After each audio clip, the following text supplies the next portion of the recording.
nearly a dozen chief ministers of the BJP, 16 to 17 top BJP ministers, Mr. Amit Shah, Mr. Rajnath Singh will be present. All the allies of the BJP in UP will be present. Big show of strength at the nomination also. We still don't know for sure who will be his proposers. We are hearing the name of Professor Dhirendra Shastri, who had taken out the auspicious time for the Ayodhya's Pran Pratishthan ceremony. He is tipped to be one of the proposers of Mr. Modi, and after that we will see him go to the Rudraksh Convention Center and give the winning mantra to the BJP workers, because Mr. Modi does not do any campaign event in Varanasi besides its roadshow and the BJP workers meeting. As people in Kashi say, they fight the election for Mr. Modi. Mr. Modi does not need to even come here and campaign. Last time he won by a margin of close to 6 lakh votes. This time people in Kashi say Mr. Modi could win by a margin of over 8 lakh votes this time, and a big record victory. And the message going to entire Purvanchal, entire UP, in fact to the entire country in the remaining phases, is that BJP is on an upswing and it is very much on the path of what Mr. Modi has fixed the aim of is bar NDA 400 par. Aman, stay with us. Let's touch on that exact point with our colleague Siddhant, who's also joining us live right now. Siddhant, just tell our audiences a little bit more about those win margins the Prime Minister has seen in 2014 and 2019, who the key candidates against him were in each of these years, and also tell us a little bit more about who forms the voter base in this region. Well, look, talking about the trajectory of Prime Minister Modi, then his popularity in terms of vote share and otherwise has increased from 2014 to 2024 with each passing tenure of Prime Minister Modi as Member of Parliament from Varanasi Lok Sabha seat. Now, in 2014, the total vote share that he got was approximately 56%. Then in 2019, it had gone up to 63%. And this time, it may cross the mark of 70%. This is what the local cadre here is telling me. And local cadre is targeting at least the victory margin of 8 lakh votes. In fact, yesterday, 5 lakh people were already on the streets of Varanasi. Today also, we can expect 2-3 lakhs to be on the street at the time of Prime Minister's nomination.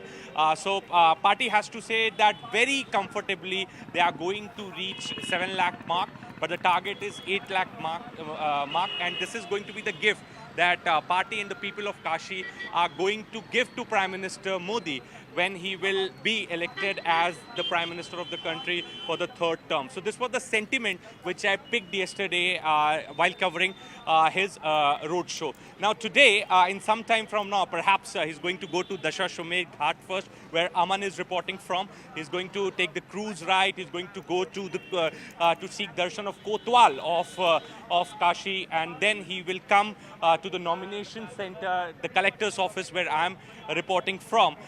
As per the sources and what the local unit is telling me, that Pandit Gyaneshwar Shastri, जिन्होंने राम मंदिर का प्राण प्रतिष्ठा का मुहूर्त निकाला था, and Sanjay Sonkar, again a BJP कार्यकर्ता, could be the prastavak for Prime Minister's nomination today. We are still awaiting official confirmation as far as the names of prastavaks are concerned, but the local unit has confirmed these 2 names. They are going to be present at the time of the nomination. Along with this, there is going to be in total 36 VIPs, including Prime Minister Modi, to be present at Collector's office today at the time of Prime Minister's nomination. 13 Chief Ministers of BJP, of NDA ruling states, and more than 16 Cabinet Ministers are going to be in Kashi today. So it's going to be a very grand and a mega nomination of Prime Minister Modi today, perhaps, and it's going to be the show of his strength also and the unity of NDA. And this is the reason that all NDA ministers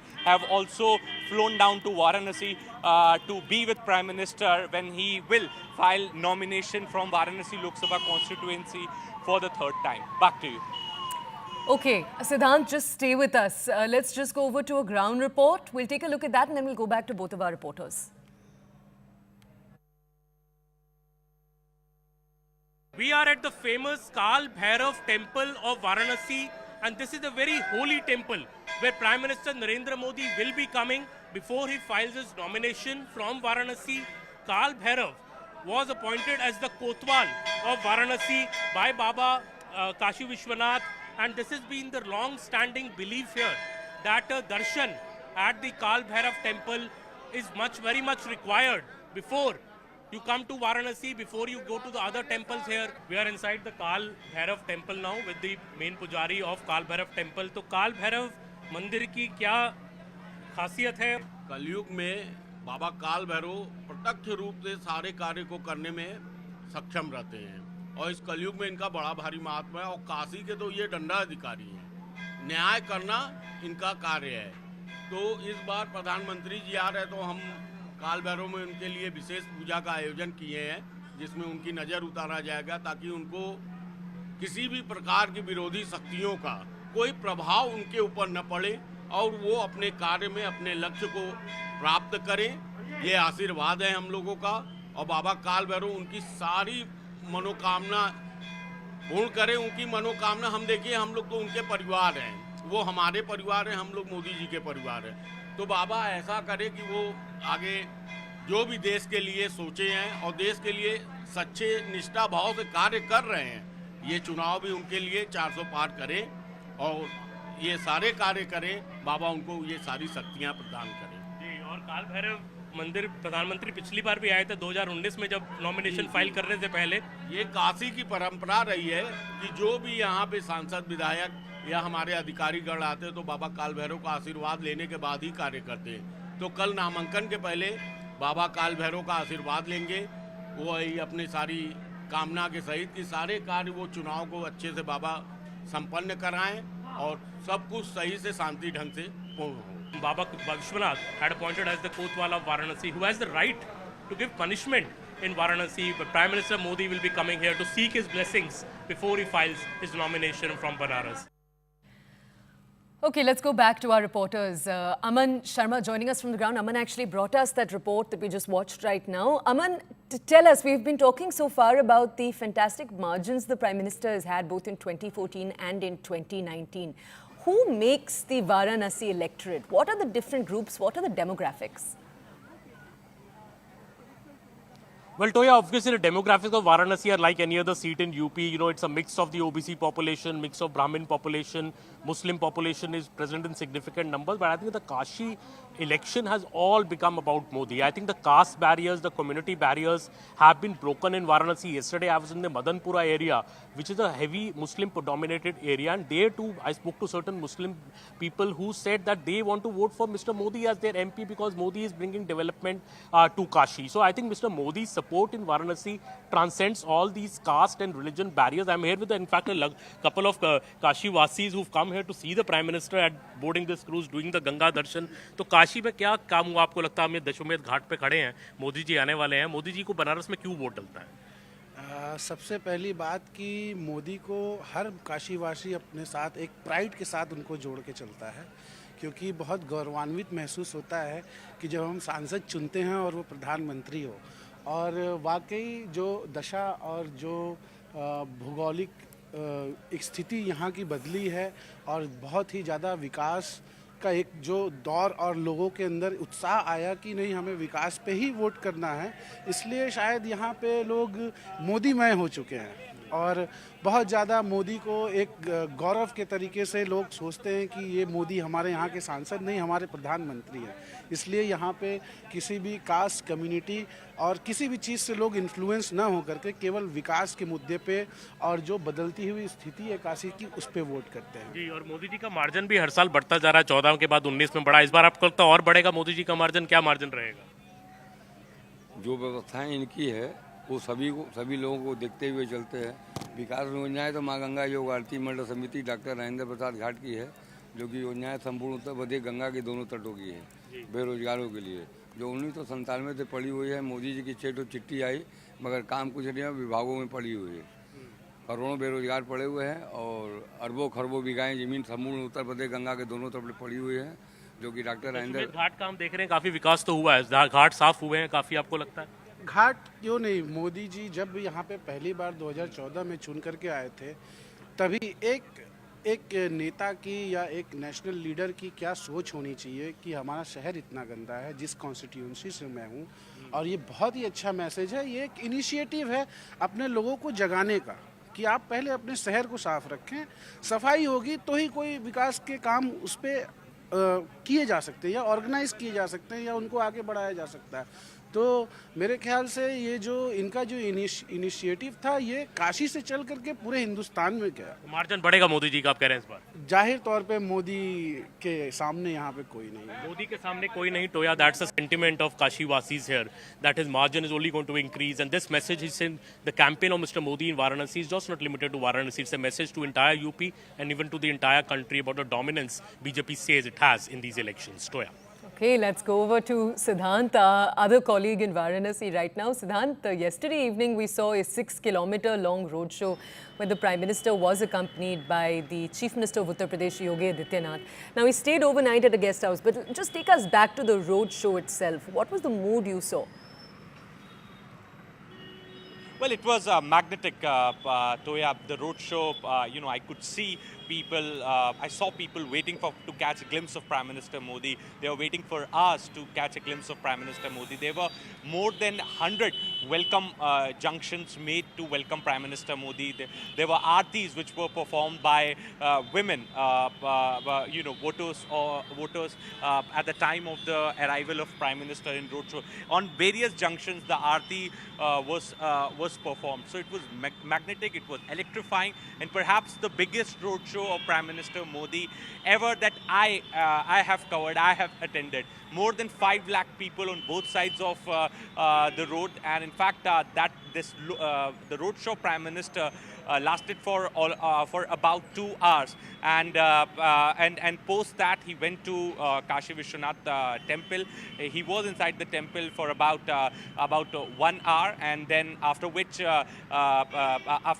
he went to the guest house. Now, from morning we have been told that he's going to do pujan at Dashwamekh Ghat. He's also going to take a holy dip, as today is a very auspicious day, and then according to the Muhurat, he is going to come at the nomination center to file nomination for the 3rd time as a member of parliament from Varanasi constituency. Now, in 2014, when Modi came here, Toya, it was about him contesting for the first time from Varanasi seat, and we all remember his famous soundbite in which he said that Mujhe Mai Ganga ne bulaya hai. But with each passing tenure of Prime Minister Modi, his bond, his connect with people have strengthened, have become more, and the connect is more now because of the developmental works that have been carried out in Varanasi in terms of road widening, electrification.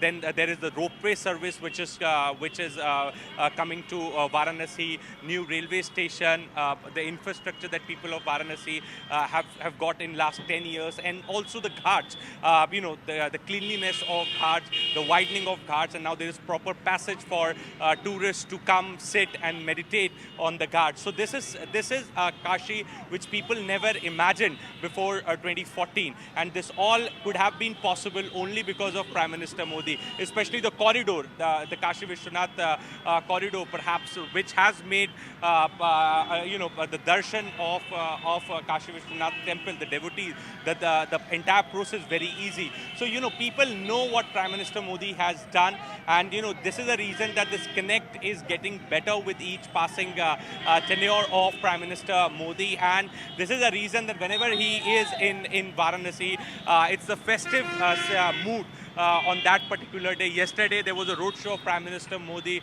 5 lakh people were on the streets of Varanasi. Today, again, when he will leave the guest house to the Dashwamekh Ghat, and then will come to the nomination center, thousands of people are again going to be on the streets to catch the glimpse of Prime Minister Modi. So this is the connect. This is what Prime Minister has achieved as far as this Kashi constituency is concerned. And since yesterday, I have been saying one thing, that the Prime Minister's coming to Kashi is just a formality. He comes here to file nomination, he does a road show. But it's Kashi ki Janta, people of Kashi, those who contest election on behalf of Prime Minister. And this time, the margin is going to be 8 lakh, and this is going to be the gift that the people of Varanasi are going to give to Prime Minister Modi when he'll be elected for the 3rd time as the Prime Minister of a country. So that's the message that people of Varanasi want to send out, and this is the reason that this time they are working really hard at a grassroots level also, door-to-door campaigning will also be done so that the lead margin could increase and could touch at least 70% vote share mark.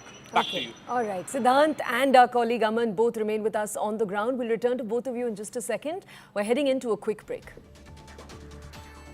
साकार कर आया भव्य काशी।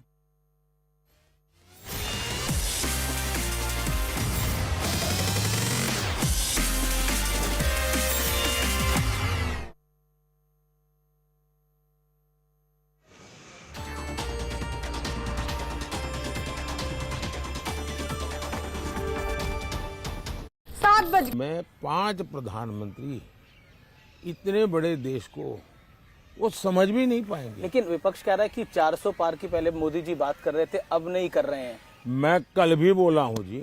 अब वो ठीक है कि उनकी चिंता ये है, आगे कांग्रेस का एजेंडा क्या है, 400 पार कर पाएंगे कि नहीं कर पाएंगे।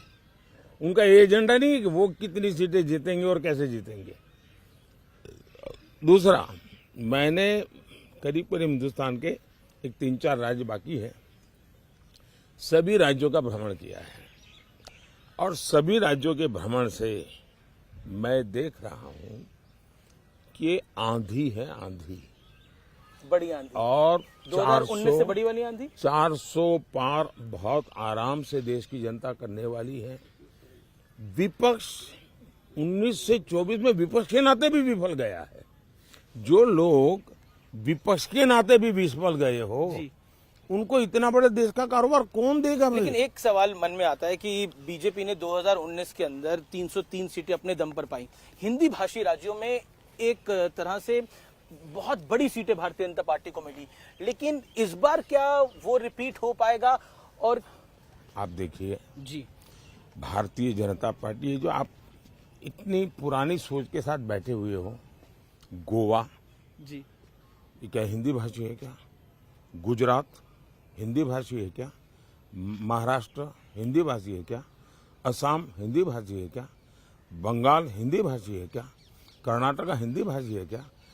आज भारतीय जनता पार्टी पूरे देश में है और पूरे देश में मैं कह रहा हूं भारतीय जनता पार्टी हैट्रिक करेगी और करेगी। और ये मोदी कहता है इसलिए करेगी ऐसा नहीं, देश के 140 करोड़ देशवासियों ने तय कर लिया है, इसलिए 400 पार होना है।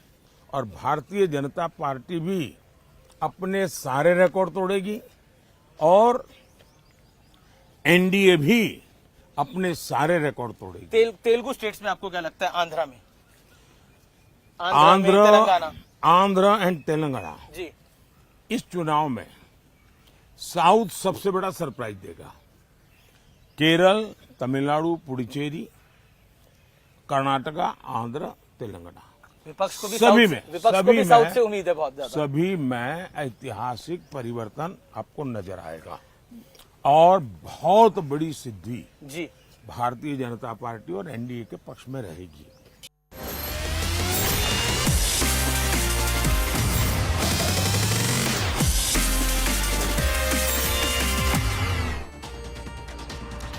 Welcome back. As you can see right now on your screens, we're tracking visuals live right now from Varanasi, where the Prime Minister is set to file his nomination in just a little while from now. That said, we're tracking his movements. He's going to be visiting ghats, he's going to be visiting temples, and then he's of course going to be filing his nomination. It's expected around 11:30 a.m. this morning. This is a seat that the Prime Minister has won in 2014 and in 2019 with huge margins. We'll go back to our reporters who are on the ground right now, and this is as we keep an eye on the visuals that you have coming in right now on the right side of your screens. We have two reporters joining us from the ground right now. Our colleague Aman Sharma and our colleague Siddhant Mishra both join us. Let's go over to Aman to understand more. Aman, if you could just tell our audiences, though we keep our focus on the Prime Minister, Okay, we'll wait for just a second. We'll re-establish our connection with both of the reporters who are joining us right now.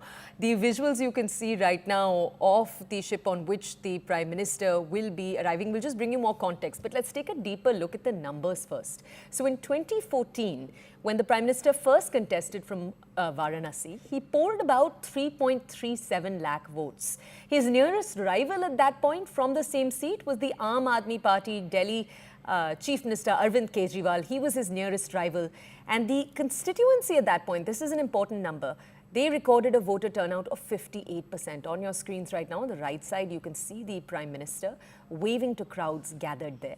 Let's go forward now to 2019. So remember, we told you that the voter turnout was 58% in 2014. In 2019, it was 57%. But his victory margin increased to 4.8 lakh votes against the nearest competitor. Let's go to the ground now. We have reporters who we've established a connection with. My colleague Aman joins us. Aman, just describe to us, because Aman is at the location where the Prime Minister was set to arrive as of a few minutes ago. Let's just check in with Aman to understand what the most latest developments are. Aman, over to you. Well, Toya, we are waiting for the Prime Minister to arrive. We are told he'll be here about any minute. He was supposed to be here earlier at around 9 o'clock, but I think around 9:30 he would be another 10 minutes. He would be arriving here, and you can see from the Dashwamedh Ghat here, he will go down that platform to where you can see some people in yellow jackets. They are standing there, orange jackets, the lifeguards, and there the Prime Minister will be doing a Ganga Pujan. And he may take a dip in the river Ganga also, because today is an auspicious day. Today is Tuesday, Ganga Saptami. So Prime Minister is expected to take a dip in the river Ganga. Then he will return and he'll go on to this cruise. This cruise will take him to the Namo Ghat here, which is nearby. About a 15-20 minute cruise there will be there. You'll see the cruise ship is all decked up for the Prime Minister. He will be taking a complete survey of the area of the ghats when he passes through this cruise. And the famous 2014 slogan of the Prime Minister, that Mujhe Ma Ganga ne bulaya hai, and the Prime Minister is going to be back today to seek the blessings of Ma Ganga before he goes from here to seek the blessings of Kal Bhairav temple, which will be around 10:30 p.m. The Prime Minister will be going to Kal Bhairav, seeking the blessings of the Kotwal of Kashi. And this has been the long-standing belief in Kashi, that before you do any auspicious work, you should go to the Kal Bhairav temple and seek blessings of Lord Kal Bhairav. In the last time in 2019 too, the Prime Minister had gone to the Kal Bhairav temple before going to file his nomination. We are hearing that even in his nomination, over a dozen CMs, over 15 to 16 central union ministers, including Amit Shah, Rajnath Singh ji, will be present during the nomination. Big show of strength by the BJP, even during the Prime Minister's nomination.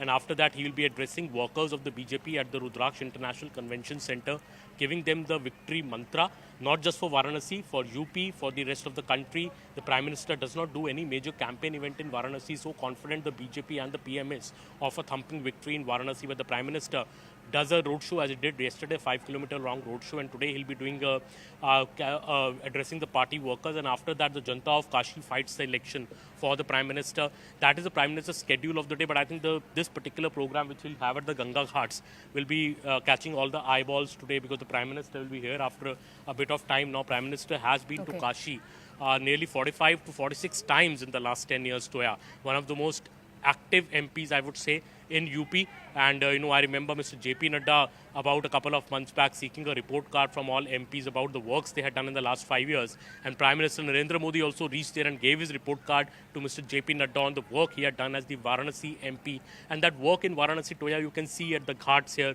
You can see just a bit behind me is the Kashi Vishwanath corridor. In fact, the entry of the Kashi Vishwanath corridor is just behind me. From there you enter if you can, my VJ can pan, yes, you can see there. That is the entry of the Kashi Vishwanath corridor. From there you enter the corridor and reach the Kashi Vishwanath temple. This was also a corridor which was inaugurated by the Prime Minister about 4 years back, bringing back the lost glory and grandeur of Kashi. The Prime Minister has worked both for the Astha as well as the development of Kashi. We can see the development on the roads of Kashi this time, new cancer hospitals coming up, the new network of Varanasi ring roads and highways coming up, the entire solar electrification program which is being carried out in Varanasi in a way, the new ropeway which is coming up in Varanasi. All these projects are very key to the Prime Minister, who is followed as the MP. And we are just now awaiting the arrival of the Prime Minister any minute here at the Dashwamedh Ghat. Okay. Over to you, Toya. Aman, we'll just come back to you to understand more about who's in the field against the Prime Minister. But let's go over first to our colleague Siddhant, who's also joining us from Varanasi itself. Siddhant, tell our audiences, Varanasi and Ayodhya are about 4 hours away from each other. But on the ground, how much of a talking point do you find Ram Mandir to be versus, for example, the plank of development? Well, yes, that's right, Toya. So, Toya, right now I'm at a few meters away from the collector's office, and I'm being joined by this toli. They have been coming to support Prime Minister in every election. अभिनंदन पाठक नाम है इनका. 2014 से आप आ रहे हैं प्रधानमंत्री जी के चुनाव. जी. तो 2014 में भी प्रचार किया था. जी. और 2019 में भी किया. जी. और अभी भी कर रहे हैं. जी. तो ये डमरू लेके आज क्या संदेश देना चाह रहे हैं प्रधानमंत्री यहाँ से निकले? आज मोदी जी के स्वागत में ये डमरू बज रहा है. बज रहा है. जी. हर जैसे उनका डंका बज रहा है वैसे आपका डमरू बजेगा. जी. तो क्या है आपकी कैंपेन की क्या स्ट्रैटेजी? कैसे मोदी जी का जो लीड मार्जिन है वो बढ़ाएंगे आप?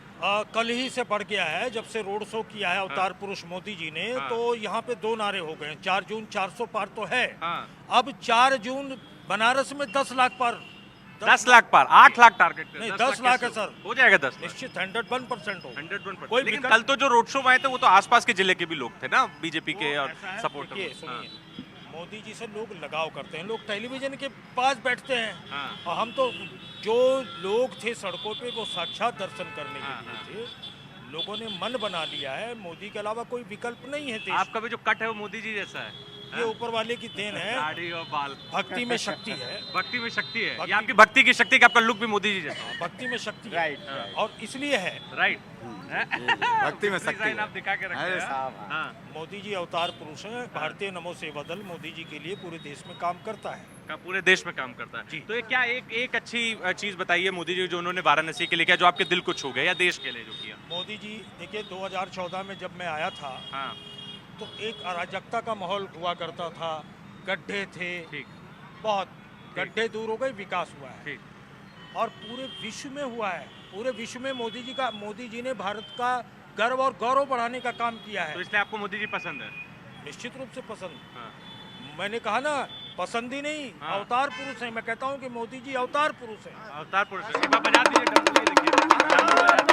अयोध्या से भी आपका कोई रिश्ता है? अयोध्या के संस्कार हैं. हम, हमारे फादर का जन्म अयोध्या में हुआ. अच्छा. उन्हीं की संतान हैं हम. पूरे देश में मोदी जी के लिए काम करते हैं. अच्छा. टोया, हमारी जो एंकर है वो सवाल ये पूछ रही है कि अयोध्या में मंदिर बन गया, काशी विश्वनाथ कॉरिडोर बन गया, तो ये जो आस्था और विकास दोनों का रथ साथ साथ लेके प्रधानमंत्री मोदी चले हैं, इसको आप लोग कैसे देखते हैं? देखिए, श्रद्धा और विश्वास, आस्था और ये श्रद्धा विश्वास. श्रद्धा नाम पार्वती का है, विश्वास नाम भगवान शंकर का है. दोनों एक साथ रहते हैं. अच्छा. और भारत में आज आप देखिए कि मोदी जी के प्रति लोगों में इतनी आस्था है. पाकिस्तान के नागरिक कहते हैं कि हे भगवान, अगर मोदी जी का आशीर्वाद मिल जाए, मोदी जी का हमें, तो हमारी कंगाली दूर हो जाए. आज आप जो है, आप कई बार मोदी जी की जगह भी जा सकते हैं. आप एकदम उनके लुक अलाइक लगते हैं. बुलाते हैं लोग? जाता हूँ मैं. आपका खड़े होने बात करने का तरीका मैं जाता हूँ. मुझे ओरिजिनल मोदी जी ने तो इंटरव्यू नहीं दिया, लेकिन आपने दे दिया. बहुत बहुत शुक्रिया. सो देयर यू सी टोया, द सपोर्ट. जनता the supporters of Modi ji have started coming to collector's office ahead of his arrival. We can expect him to arrive here in some time from now. The security arrangements have been beefed up here from the place where I am reporting from, and we can expect thousands of supporters of Prime Minister Modi to be on the streets today at the time of his nomination. Back to you. Siddhant, thank you. Okay, that was our colleague Siddhant, our colleague Amit. Both remain on the ground. Let's head into a quick break. On the other side, we continue to keep our focus on this big story. We'll just see you in a few minutes.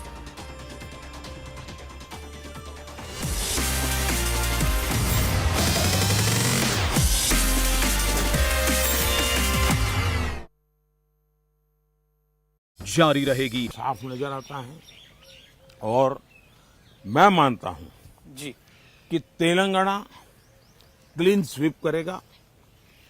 जिन राज्यों में राज्यों के चुनाव है वहां भी जहां Bharatiya Janata party है वो रिपीट करेगी, जहां एनडीए है वो नई सरकार बनेगी. और इसलिए इन सभी राज्यों में जी सरकार बनना तय है. आंध्र तेलंगाना में भी क्लीन स्वीप होने वाला है. एक मैं पूरे देश घूम रहा हूं चुनाव के लिए। एक चीज मैंने देखी, इस चुनाव में नैरेटिव बार बार बदले।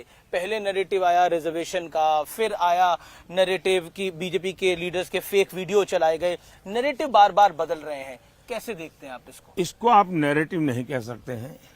चुनाव का नैरेटिव एक ही है और वो है फिर से एक बार मोदी सरकार। जी, चुनाव मोदी का फैक्टर है इस चुनाव का। चुनाव का नैरेटिव एक ही है, अब की बार 400 पार। नैरेटिव वही है, लेकिन एक नैरेटिव जो पूरे लोग देश- हताश हैं, निराश हैं, जो मुद्दों की तलाश में हैं, जी, उनके लिए बार बार वो खोज रहे हैं कैसे टिके, कैसे लोगों के बीच में रहे, इसलिए उनको ये खेल करना पड़ रहा है। लेकिन वो नीचे तक लोगों को बात पहुंचा नहीं पा रहे हैं। लेकिन उत्तर से दक्षिण तक, पूरब से पश्चिम तक एक नैरेटिव है मोदी जी, और ये हमारा एनालिसिस है, वो है नरेंद्र मोदी। मोदी एक नैरेटिव है, इस पर आप क्या कहना चाहते हैं? आप पर बहुत बड़ा एक प्रेशर है कि आप अपनी तीसरी टर्म में वापस आए। मेरे पर कोई प्रेशर नहीं है जी, देश की जनता का प्यार, यही मेरी बहुत बड़ी शक्ति है। जी, देश की जनता के आशीर्वाद यही बहुत बड़ी पूंजी है, और इसलिए प्रेशर मैं देख रहा हूं कि इंडिया अलायंस में है, क्योंकि उनके इंडिया अलायंस बन ही नहीं पा रहा है। अब बनते ही बनते देखिए केरल में जाके, लेफ्ट उनका सबसे बड़ा साथी, जी, जी, केरल में जाकर के ही उन्होंने उन पर छुरा भोंक दिया, खुद चुनाव लड़ गए। और मैंने पूरे चुनाव में सबसे तीखी आलोचना, सबसे तीखी भाषा जी, अगर मैंने कहीं सुनी है तो वो मैंने Wayanad.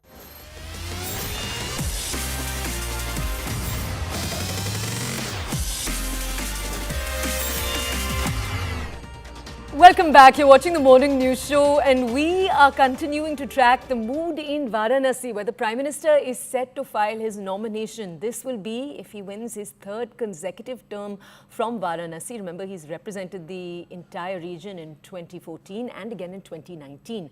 And both times, his vote margin has only grown in comparison to those who come second and third. Let's go over to our colleague Aman to understand a little bit more about the numbers over there. Aman, if you could just tell our audiences, in 2014, the Prime Minister polled a 3.37 lakh vote margin over the nearest competitor. That grew. So in 2019, it was 4.8 over the nearest competitor. Now we know voices on the ground are excitedly saying it could stretch to 6 lakhs, even 7 lakhs. But on the other hand, the Congress has fielded Ajay Rai, who is someone who's come third each time. What do you see as the logic there? Well, Toya, as we speak, the Prime Minister has just arrived at the Dashwamedh Ghat. You can see the first visuals of the Prime Minister. He's walking there towards the Puja Ghats. You can just see, first visuals of the Prime Minister, you can just see him walking towards the platform where he will be doing the Ganga Puja. You can see Mr. Narendra Modi there. And Mr. Narendra Modi's margin, as you correctly say, has been rising in the last 2019 election. PM Modi had polled 64% votes in this seat, and no candidate has been able to cross 2 lakh votes against him so far. Last time something like that happened was Arvind Kejriwal in 2014, but since then the Prime Minister has had unquestioned authority in Varanasi. This time people are saying that BJP is aiming for a 75% vote share for the Prime Minister in Kashi, and that would mean if 75% vote share happens, the Prime Minister victory margin could well cross 7 to 8 lakh votes. That could perhaps be one of the biggest victories in the country. And that also is a reason because the opposition is not able to field any strong candidate against him. No senior opposition candidate is able to take the plunge against Mr. Modi, because that is the feeling that Mr. Modi will anyways have a thumping victory. So there was a lot of speculation that Priyanka Gandhi Vadra could contest against Mr. Modi in the last election. She did not. This time also Priyanka Gandhi Vadra is not fighting these elections. So in a way, Ajay Rai, who's fighting from the Congress SP joint candidate against Mr. Modi, has lost the last 3 Lok Sabha elections from Varanasi. In fact, on all 3 occasions, he had come third. So in a way, the challenge is also simply not there. Mr. Modi's popularity, Mr. Modi's unquestioned popularity and I would say the appeal in this seat of Varanasi. And I was a witness to that yesterday when Mr. Modi was here, and that massive roadshow we had where 5 to 6 lakh people were present during the roadshow, waving at Modi, waiting for 3 to 4 hours to catch a glimpse of the man. I saw women, all ages, aged women waiting to catch a glimpse of Mr. Modi. The man remains immensely popular in Varanasi. People say he's worked for this seat. The seat has become a VIP seat.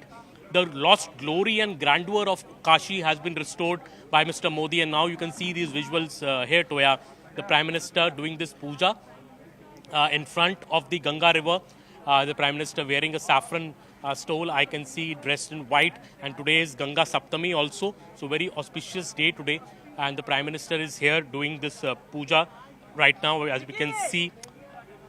And, after this, we will see him. And there are a set of pujaris who are guiding the Prime Minister as he does the Ganga Puja. I am reminded of his 2014 famous slogan and nara when Prime Minister came here that Mujhe Maa Ganga ne Bulaya hai.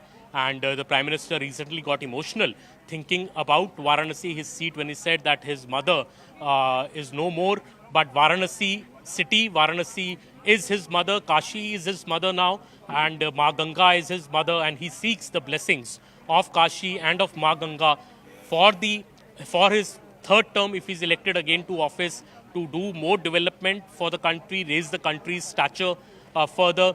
But this development model of Modi, that Astha and infrastructure development go hand in hand. So restoring the lost, I would say, like I said, the Kashi Vishwanath corridor, which has been an epitome and a classic example of how a temple which has been a Jyotirling, had these very, very narrow gullies to reach the temple. The Prime Minister said that this needs to change. A massive corridor was built so that the devotees could go to the Kashi Vishwanath temple, and short while distance from here, in fact, the Prime Minister will be passing through that. The Kashi Vishwanath corridor as well, this cruise ship which is waiting right in front of him, will be giving him a full tour of the ghats of the Ganges river here, the ghats which have seen beautification, the ghats which have seen rejuvenation, redevelopment of this entire area of Varanasi. And you can see the Prime Minister devotionally doing prayers there in front of Maa Ganga. And this is the site, which the message, I think, is going to far beyond Varanasi. These visuals being streamed live across the country.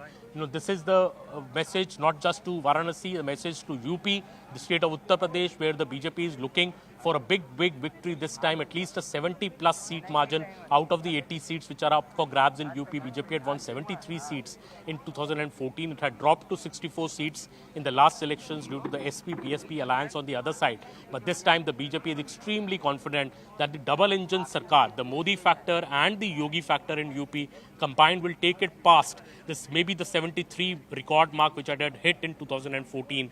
BJP has big hopes from Uttar Pradesh, and with 3 phases of the election still to go, I think the Prime Minister's visit to Uttar Pradesh and these visuals which are coming to us from the Dashwamed Ghat are sending a message across the country how confident the Prime Minister remains of a big victory in these elections. And he mentioned that to us in an interview to the new Network 18 yesterday, when the Prime Minister said he has no doubt that there's an Andhi of the BJP in the country. The NDA will cross the 400 mark in these elections, and that is the visuals that we are seeing on our screen. Mr. Modi extremely confident that the BJP is doing very well in these elections. In the roadshow last evening, I could see that confidence of the Prime Minister. A 3-hour-long roadshow through the streets of Varanasi. More to 5 to 6 lakh people were out on the streets to welcome the Prime Minister. And today again we can see thousands of people even here at the Dashwamed Ghat in the morning to catch a glimpse of the Prime Minister, Toya. Aman, you were talking a little bit about how today is an auspicious day. Reports also indicating that the time of filing is an auspicious time. It's been chosen very, very carefully. Can you just tell us more? Yes, Toya. So today is Ganga Saptami. That's what we are told, that it's Ganga Saptami. It's a very, very auspicious day today on which the Prime Minister is come to the Dashwamed Ghat to offer prayers at the bank of the river Ganga. And it's also an auspicious day. Today is the Abhijit Muhurat is there today, in which the Prime Minister is going to file his nomination. This is also the Pushya Nakshatra, which is on today. So any activity carried out during the Abhijit Muhurat and the Pushya Nakshatra is considered auspicious, and any activity done is likely to succeed with flying colors, and that is why it's been carefully chosen. This particular date for Prime Minister's nomination. Today is the last date to file the nominations for the last phase of the election. So today is the 14th, and the Prime Minister has chosen this auspicious day, which is in conjunction with the Hindu Panchang and the alignment of the stars and the grahas, in which the Prime Minister has chosen to come here. And also the date which was chosen for this time was by Professor Ganeshwar Shastri, who's a popular astrologer. He is also tipped to be one of the proposers for Mr. Narendra Modi's nomination today, when he later goes to the collectorate to file his nomination in an hour's time. And Ganeshwar Shastri is also somebody who had fixed the auspicious time for the Pran Pratishthan of the Ram Temple in Ayodhya on the 22nd of January at 11:45 a.m. The time that was fixed by Professor Ganeshwar Shastri. He is a resident of Kashi, and he is expected to be one of the people who will be one of the proposers of Mr. Modi. What I'm hearing is that the caste balance among the proposers has also been ensured by the BJP to send a wider message. So an OBC leader, a Brahmin leader and a Dalit leader are expected to be among the proposers. We are hearing about Sanjay Sonkar being the other proposer. Also Rajnath Patel is expected to be the one more proposer. So Ganeshwar Shastri, Rajnath Patel and Sanjay Sonkar are tipped to be the three proposers in PM Modi's nomination. This is also a very carefully crafted exercise on who will be the proposers for Mr. Modi, because a wider message is always sent by the BJP through this exercise. And the auspicious day also will lead to Prime Minister from here in this cruise ship. After he boards this cruise ship, takes a tour of the Ganga, then go to the Kal Bhairav temple. Kal Bhairav temple is also a very holy temple in Varanasi, Toya. And Kal Bhairav, the belief is that the Kal Bhairav was appointed as the Kotwal of Varanasi by Baba Vishwanath. And any auspicious thing to be done in Varanasi, people first go to the Kal Bhairav temple to seek the blessings of Kal Bhairav. Kal Bhairav is also known as the Lord who gives you courage, who removes any fear in your mind and removes all obstacles in your path. And we were speaking to the Pujari of Kal Bhairav yesterday, in which he explained how the Prime Minister had come there in 2019, and today also he'll be going there in a short while from here. In fact, after this cruise ship ride, the Prime Minister is headed straight for Kal Bhairav at 10:30 a.m. So a lot of messaging, I think. Obviously, the Hindutva culture, the Hindutva elements today reflecting in the Prime Minister's schedule today, starting with the Ganga Pujan. The Ganga Pujan is on for the last almost 10 minutes. You can see the Prime Minister standing there and doing the Ganga Pujan. And Prime Minister is going to expected to spend another 10 to 15 minutes here. We will see if he takes a dip, as many are speculating that he will. And then he will board this cruise ship, take a round of the entire ghats, go up till the Namo Ghat, and from there go to the Kal Bhairav temple, then for the nomination at the collectorate along with his proposers. Even at the nomination function, Toya, a big show of strength will be seen by the Prime Minister today. Over a dozen chief ministers of the BJP from various states are going to be present. Along with that, 16 to 17 union cabinet ministers are expected to be present, led by Home Minister Amit Shah and Defence Minister Rajnath Singh himself. The Chief Minister of UP, Mr. Yogi Adityanath, will also be present during the nomination process. The proposers of Mr. Modi will be present. So a big show of strength by the BJP. One person who would be missing, in fact, will be the late Prakash Singh Badal, Toya, who was the proposer, who was present during the nominations of Mr. Modi, both in 2014 and 2019. And I remember Mr. Modi had touched the feet of Mr. Prakash Singh Badal at the nomination center before filing his papers. Mr. Modi had high regard for Mr. Prakash Singh Badal, the Shiromani Akali Dal Supremo. He is no more with us, Mr. Prakash Singh Badal. So that absence of Mr. Badal, I think, will surely be felt by Mr. Modi today on his big day when he's filing his nomination from Varanasi. But all other senior BJP leaders, NDA leaders, Jayant Chaudhary, Anupriya Patel, Omprakash Rajbhar, all the allies of the BJP in UP will be present when Mr. Modi files his nomination today. And you can see him now doing a Ganga Aarti at the Ganga Ghats. You can see those visuals where he's doing the Ganga Aarti. Toya. Aman, just stay with us. As we keep our eye on those visuals of the Prime Minister, let's go over to our colleague Siddhant to understand more.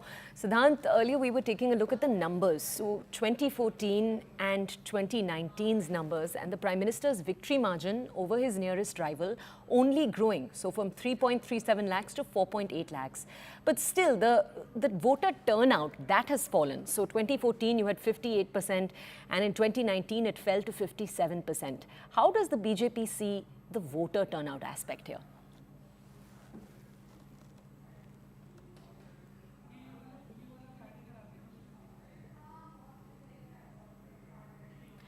Okay, it seems we've lost our connection with my colleague Siddhant. We'll hope to re-establish it as we keep an eye on the Prime Minister right now performing Aarti. All of these visuals coming in live right now from Varanasi just a few moments before the Prime Minister is set to file his nomination. Now we'll go over to our colleague Aman. Aman continues to provide us context as these visuals play out. We'll keep these visuals on your screens as we go with the same question over to our colleague Aman.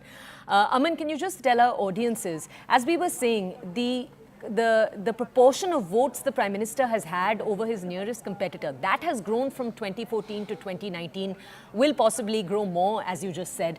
But the voter turnout, that has suffered. Can you just tell our audiences how the BJP looks at those numbers? Well, see, Toya, the number of BJP leaders I've been speaking to are very clear that they feel that their voter is surely turning out at the polling booths because BJP has a very good booth management system, a good way to bring its voters to the booths, and this constant appeals by the Prime Minister, no less, that everybody should come out and cast their vote early in the day to escape the heat. BJP feels its voters have been turning out, but maybe it is the opposition voters who feel disillusioned with the opposition alliance and feel anyways that Mr. Modi is returning to power, are not coming out in those large numbers to cast their vote. Also, heat is a major factor, and temperatures in the heartland and in the rest of the parts of the country are also rising. We are in Varanasi right now, where it's above 40 degrees. So obviously, heat is a major factor, and we are seeing the average voter turnout around 64 to 66%, which is slightly lesser than the last elections in 2019. So the BJP, of course, is not overtly worried about that. They feel that their voter is surely turning out to cast their votes. On the other hand, the opposition's voter is not maybe so confident, and that is why we are seeing this slight dip in the voter turnout, maybe due to the heat, maybe due to the opposition's voter being disillusioned. Nobody really knows for sure, but that is the BJP's claim that its voter is coming out, and we are seeing Prime Minister Modi continuing with his Ganga prayers right now. He's conversing with the Pandits who have assembled there to guide the Prime Minister Toya. And in a short while, we would see him come back from this platform and board the cruise ship. So we are waiting, and everybody's anticipating if Mr. Modi will take a dip in the Ganga as well. We'll just have to wait and see for over the next 5 minutes if that happens, Toya. Okay, let's go over to our colleague Siddhant. Siddhant, just tell us what's going to take place now. So if the Prime Minister takes a dip in the Ganges, that's obviously the big question. But between now and the filing of the nomination and the hours after that, what's on the itinerary for the Prime Minister? Aman has already explained the overall itinerary of Prime Minister Modi and what all he is going to do. I'm being joined by one musician come composer. He has been waiting for his turn from a long time, Toya. We'll try. He has composed a song for Prime Minister Modi. If you can allow him to sing a little bit. He wanted to sing. थोड़ा सा सुना दीजिए. टोया ने बोला है प्रधानमंत्री पे जो आपने गाना बनाया है. हाँ. प्रेम सार ये बहुत बड़ा है, ना कोई दूजा इससे, ये तो प्रेम कहाँ से आया जगत में, प्रेम कहाँ से आया.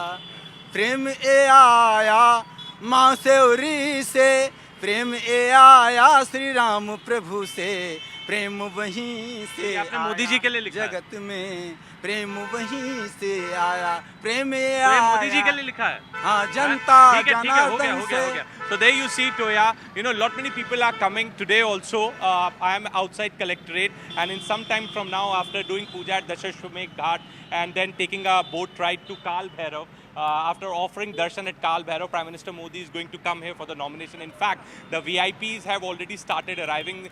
13 chief ministers of NDA states are going to be in Kashi today. More than 16 cabinet ministers in total.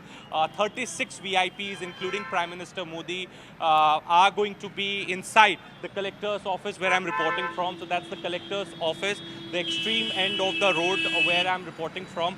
At around 11, Prime Minister Modi will arrive here for the nomination. So there are in total 4 proposers for Prime Minister Modi. One is going to be Pandit Ganeshwar Shastri, the same person who has given date for the Pran Pratishtha of Ram Lala. Then Sanjay Sonkar, old-time BJP Karyakarta, and in the past also he has been the proposer of Prime Minister Modi. Badrinath Patel, again somebody comes from the OBC community, is going to be the proposer, Prastavak for Prime Minister Modi. So these are few names that have been shared with us. We are still awaiting official confirmation from Bharatiya Janata Party, but these are 3 names likely to be the proposer of Prime Minister Modi. So it's going to be the grand nomination of PM Modi for the 3rd time. He's going to file nomination from Varanasi constituency, and this is the reason that BJP wanted to make this day big, special for Prime Minister Modi. And today when PM will arrive, there's going to be people on both sides of the road to welcome Prime Minister Modi at the collector's office.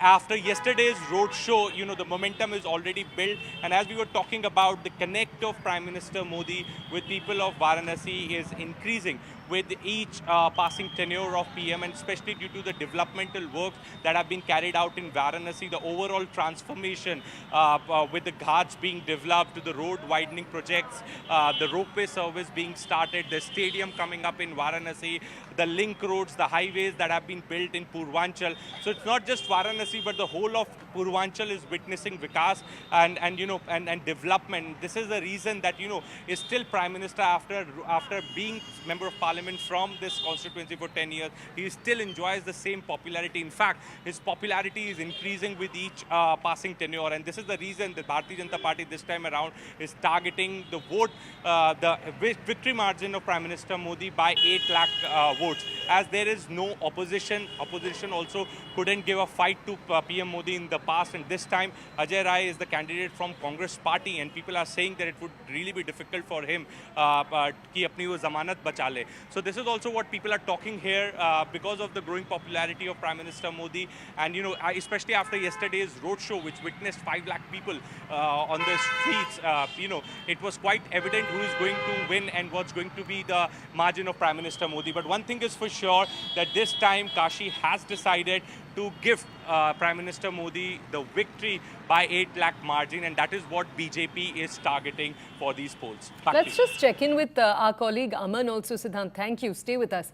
Aman, we're seeing the Prime Minister making movement right now. He was on the ghat a little earlier. He's now boarded the boat. Can you just tell us what's happening? He's just boarded the boat, Toya, and he just performed the Ganga Pujan, and now he's onto the boat, and the boat is about to move now.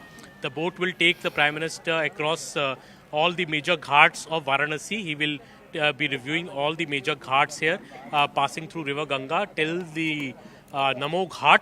He's expected to go. That is what we are told, that he'll be going till the Namo Ghat, and from there he'll be disembarking from this cruise ship. And then the ship is starting, Toya. The ship is now starting, and the ship is just turning.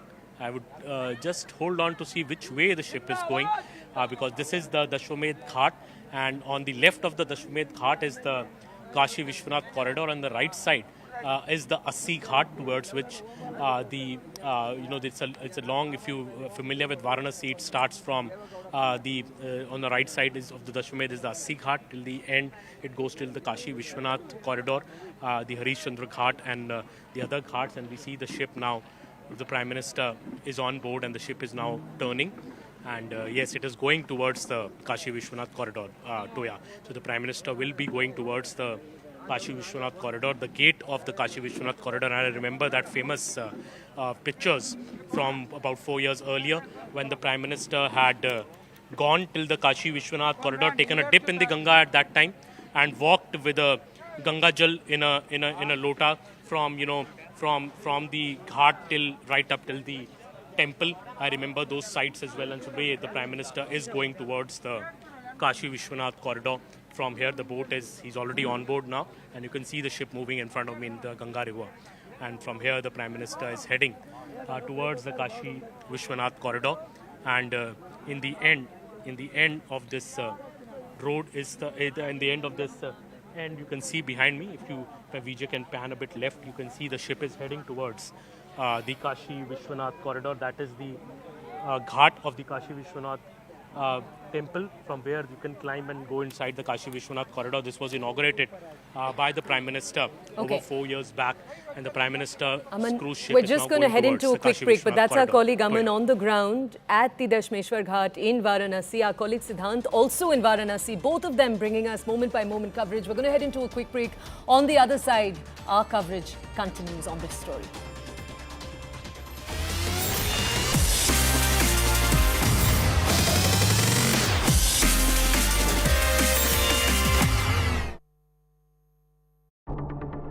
Wayanad में सुनी है, केरल में सुनी है, जहां कांग्रेस की इतनी भद्दी तरीके से आलोचना हुई और कांग्रेस ने अपने इंडिया अलायंस के साथी के खिलाफ इतनी भद्दी भाषा में बोला। नमस्कार व्यूअर्स, मैं हूं अमीश देवगन और मेरे साथ इस चुनावी सीजन का सबसे बड़ा, जिसे कहते हैं सबसे बड़े मेहमान है, यानी एक मेगा एक्सक्लूसिव इंटरव्यू देने के लिए हमारे साथ प्रधानमंत्री नरेंद्र मोदी इस समय मौजूद हैं।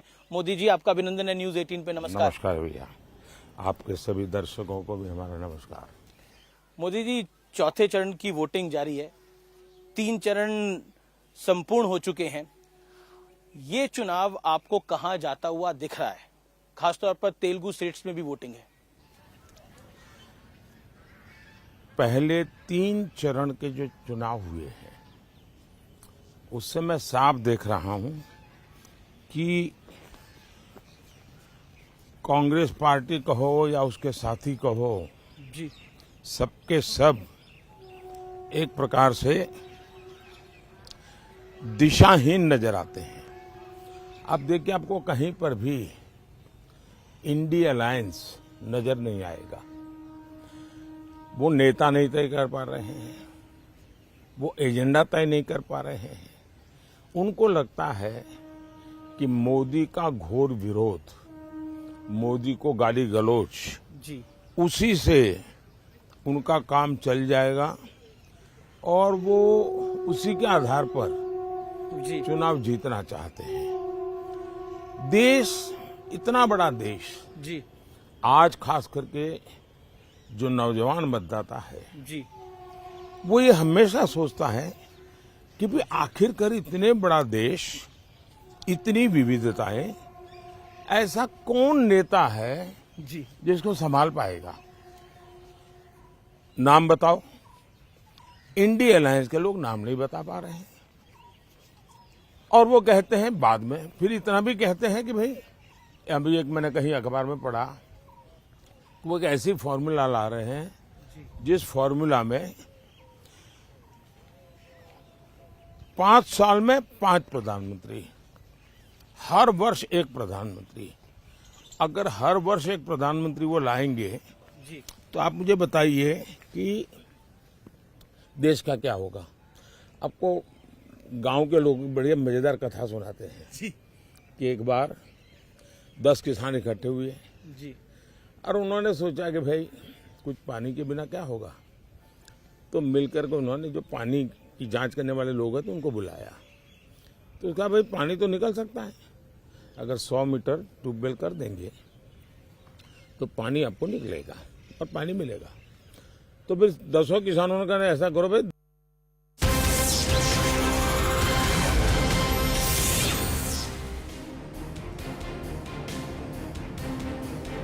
Thanks a lot for staying with our special coverage as the Prime Minister files his nomination from Varanasi for the 3rd consecutive time, hoping for a hat-trick, of course, but the numbers of the victory margin is what everybody is waiting for. I'm Shivani Gupta. Joining me is our consulting editor, Rahul Shivshankar. Rahul, the Prime Minister there, doing everything that he's known for, wearing his religiosity on his sleeve, unabashedly. This is something we've seen change in Indian politics at the very helm of Indian government over the last 10 years. You know, when we look at Indian politics in such short spans, we might actually notice these things. But religiosity has been part of Indian politics for a very long time, and it has existed and been played out. You know, politics is played in the shadows but practiced pretty much in the open. But what we are seeing here really is the politics of illusion. What you're actually seeing here is an affirmation of Prime Minister Modi and the BJP's hold over the crucible of Indian politics. And when we look back on this campaign, two images might strike out which might actually sum up this entire election. Rahul Gandhi, unannounced almost, coming into Rai Bareli after having dithered on whether he should contest from Amethi or not. He sneaks in almost few hours before his nomination, almost as if, it's an exercise in evasion rather than an exercise in expressing confidence. And on the other side, you have the Prime Minister who comes back, the crowned king, so to speak, who is looking to prove a point that, look, this is no longer an election about if I will be back, it will be by how much I will be back. That's how much I have begun to exercise my influence through the dint of hard work. The rest is, of course, all, optics. The rest is all the frippery that you dress your politics in. But it's important, That's why I was calling this, at some levels, the illusion of optics also. Yeah. But fundamentally, I just want to say, yeah. Mr. Modi comes into Varanasi seeking a mandate that no one really before him after Nehru has sought, which is a third term. Yes. A historical third term. And that's why this has become such an expression, a vote of confidence, so to speak, in his leadership, in the BJP's sort of hegemony over India, and most importantly, in the project that he has envisaged for this country, which extends right up till 2047. He says 24/7 till 2047. So this is really what defines what we're going to see over the next couple of hours.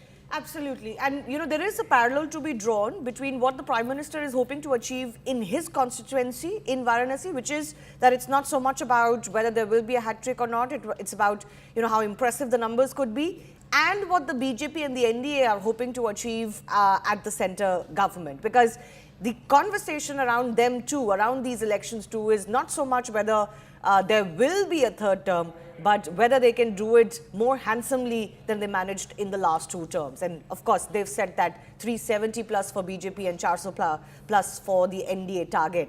But focusing on the Prime Minister's movements today, he's of course going to shortly file his nomination. There has been, of course, a slew of activity at his end in Kashi. He's, of course, at the Ghat right now. He's doing his puja. Earlier, there was, of course, other, things that he did. But he is possibly going to do something at the Ghats. Maybe take a dip. I'm not sure. I think we're not sure about that. But then he will proceed to the Kal Bhairav temple, who is considered the Kotwal of Kashi. And you do whatever you do, any big thing, any auspicious thing you do with the Kal Bhairav permission. He'll go to the collectorate around 11:30 a.m. to file his nomination, following which the Prime Minister is going to hold a party meeting or a meeting with the party workers at the Rudraksh Convention Centre. A massive show of strength really, Rahul, as I introduce our reporters Aman Sharma and Siddhant Mishra as well. But a massive show of strength. Why do you think that is required? This is the midway point of the election process. 4 phases over, we are at the halfway point. But 12 NDA state chief ministers, top ministers of the cabinet, other NDA allies, why do you think that is necessary? Look, let's not forget that any government that has provided some semblance of stable governance at the center has to do well in Uttar Pradesh or has to have a presence in Uttar Pradesh. Uttar Pradesh remains the crucible by the sheer dint of the number of Lok Sabha MPs it sends to Parliament. This is, as I told you, rich in symbolism, this nomination, because what does Mr. Modi want to show? He wants to show that, look, here we are ascendant in Uttar Pradesh, we are the ones that are, and they always say this about Uttar Pradesh, that the route to Delhi runs through Lucknow. This is now been proven numerous occasions. While you were saying that, look, the margin is the only thing left in doubt, there are people who have been looking at turnout figures, this, that, the other, the lack of one overarching issue, the fact that this is a personality-less election, etc., suggests that, oh, maybe the BJP is in trouble. We are seeing a repeat of 2004 in 2024. That's what a whole bunch of so-called electoral analysts are saying. Now, even if you look at the UPA, the kernel of its stability came from Uttar Pradesh because it had 54 MPs between the Samajwadi Party and the BSP that were giving it tenuous support from the outside. Okay, so they were assured that, look, okay, in Uttar Pradesh, there is this backup that we have, we can lean on it, this is a cushion, and therefore the Congress with about 130 odd seats could form a government, a pretty stable government, till of course the nuclear deal was signed, and then we saw frisson, but that was so much towards the end of their first term. So for 4.5 years, there were of course pulls and pressures, but it chugged along.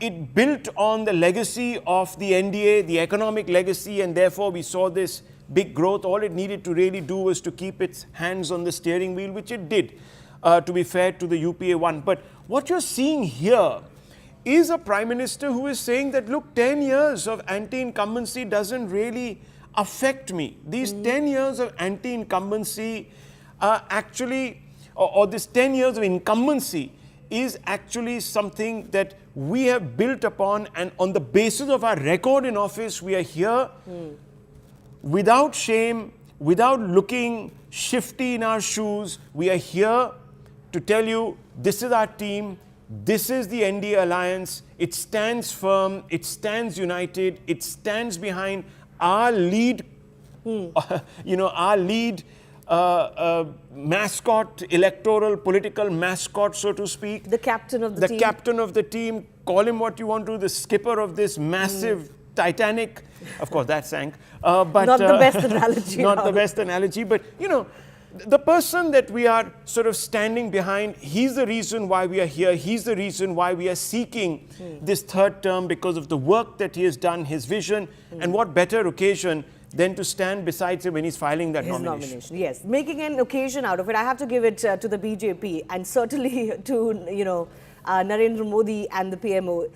They know how to make an occasion out of something, right? And this is exactly what is happening. Aman Sharma is joining us live from the Shashwamedh Ghat. Siddharth Mishra is also live in Varanasi. Aman, I hope you're doing well, both of you, Aman and Siddharth, with the heat that is, prevailing almost all across the country. Just give me a sense, Aman, of what happens from here on. Is the Prime Minister set to take a dip at all? No, Shivani, I don't think he's taking a dip. He's just left from the Dashwamedh Ghat here after doing a pujan at that particular platform. Behind me, you can see he did a Ganga pujan for about 10 to 15 minutes. There were a number of pujaris there, a number of pandits there and Brahmins who helped him do the pujan. And then now PM has boarded the cruise ship and is gone towards the Kashi Vishwanath corridor and towards the Ghats, is going towards the Namo Ghat, all the way back there. And so the Prime Minister's Dashwamedh Ghat event was about this much, Ganga Pujan, because it's Ganga Saptami today. So it is considered auspicious to be here. Now he's heading towards the Namo Ghat, from where he will be going to the Kal Bhairav temple as well. And from there he will go on to the collectorate and file his nomination. Just to take off from where Rahul was just mentioning about this election, what I hear on the ground during my travels in UPN and other states so far of the first 4 phases, as Rahul was correctly saying, that the issue is no longer about who's winning. People are very clear that Mr. Modi is winning. The only question mark now is it going to be a 2014 repeat of 272 plus seats? Is it going to be a 2019 repeat of 303 seats? Or is it going to go beyond, and what Mr. Modi has been saying, 370 par for BJP and 400 par for NDA? Is that kind of andhi, what Mr. Modi is blowing in the country in BJP's favor? Is that there? That is, I think, the big question in this election now, because I don't think even the Congress party is now very, very confident it can topple the BJP. Congress is looking at a better showing maybe due to the India alliance factors and due to the caste mechanics that work in any Indian an election, when certain parties come together. But the BJP doesn't seem to have any challenge. We are here in Varanasi for the last 3 days. And, speaking to people on the ground, people say Mr. Modi got 65% vote share the last time. This time he may reach 75% vote share. Chief Minister Yogi Adityanath's team was here yesterday. They were telling me that, we are confident of breaching the 73-seat mark that NDA had got in UP in 2014. We will touch or breach 73. So if that happens, if the BJP and the NDA in UP is again winning 70 plus seats, I don't think there's any stopping breaking the record of 303 by the BJP the last time, because UP is one state, Bihar is another state where Prime Minister Modi has been campaigning extensively. He was in Bihar, 4 rallies in a day. He did a roadshow in Patna. He was in Bengal, Bihar, UP. These are the 3 states where the BJP is hoping for big gains. I think close to 130 seats BJP is looking at just as in these 3 states. And the 4th phase of polling that is over, the BJP is extremely confident that it is proceeding very well towards its aim in these elections. The whole development agenda of the Prime Minister, the whole agenda that, I have worked for Astha, I have worked for Hindu glory, and I have worked for development, raising the stature of the country on a global level. I think these are the major factors playing in this election. Right. Whoever you speak to, many people, Shivani, I bet in UP, don't even recall the name of their candidate. They don't care who their candidate is. They say we are voting for Mr. Modi because he has worked for Hindu Dharma. So that is the feeling in Varanasi at least, and in adjoining parts where I have been. And I think the Mr. Modi is very, very confident. As he said in a News 18 interview that इस बार BJP का आंधी चल रहा है, कोई seat कम नहीं हो रहा है, सीट बढ़ेगा बीजेपी का इस इलेक्शन में. Yeah, in fact, what Aman is saying, let me just build on this. You see this sort of facile talk about turnout, etc. Look at Varanasi itself, and Aman might bear me out on this. I think in his first iteration from Varanasi, the turnout there was about 58%.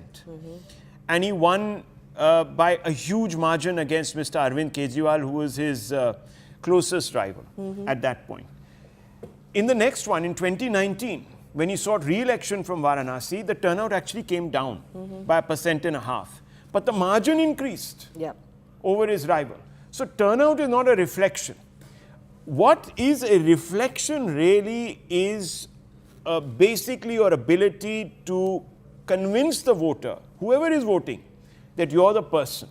So I think what Mr. Modi is looking at in this particular election from Varanasi may be to increase his sort of victory margin, but I don't think he's going to be too hung up about the turnout, about how many people come in, because here this is, a pre-decided election in Uttar Pradesh. Only somebody with really a long neck that wants to put it out on a chopping block would risk saying that, we are going to see massive upsets and all of that. That's been the talk, of course. And it's fueled by this turnout. And this turnout has become really, Aman, this turnout has really become the big talking point, which doesn't really lead to many conclusions. There are no firm conclusions, Aman. What is the BJP saying about this turnout? What is their view on it? But Rahul, I've been speaking to many BJP leaders over the last 2 weeks, I would say, speaking to them specifically about this turnout figure. Now, the turnout stands at about, we can say in the average of the first 4 phases, about 65-66%, about 2 percentage points down than the last time. The BJP is very confident that, given the BJP's booth management, given the BJP's poll machinery on the ground, the entire Panna Pramukh model, they have been able to get their voter down to the polling booths. There was a talk that some BJP voters may be complacent after Mr. Modi said, "Ab ki baar 400 par." So Modi ka 400 par ho hi raha hai, to vote dalne ki kya zarurat hai? I think that complacency BJP has very effectively addressed through its booth management system. I've seen it in some villages. BJP leaders going to the villages and saying, "Modi ji jeet rahe hain, par vote zarur dalna hai, aur subah dalna hai, garmi hone se pehle dalna hai." What the BJP leaders are saying that maybe the voter turnout is less due to 2 factors. One, that the opposition voter is so disillusioned, it has no hope that this India alliance could topple the BJP, that maybe some of the opposition voters are not coming out to vote, thinking that anyways Mr. Modi is coming to power. Of course, heat is a factor. We are standing in Varanasi, Rahul and Shivani, in 42-degree heat, and it is very, very hot. And I have seen in polling booths in Gujarat and in UP that after 11 a.m., Rahul, you see the polling booths go empty. people are coming in the morning, casting their vote after 11 to about 3 p.m.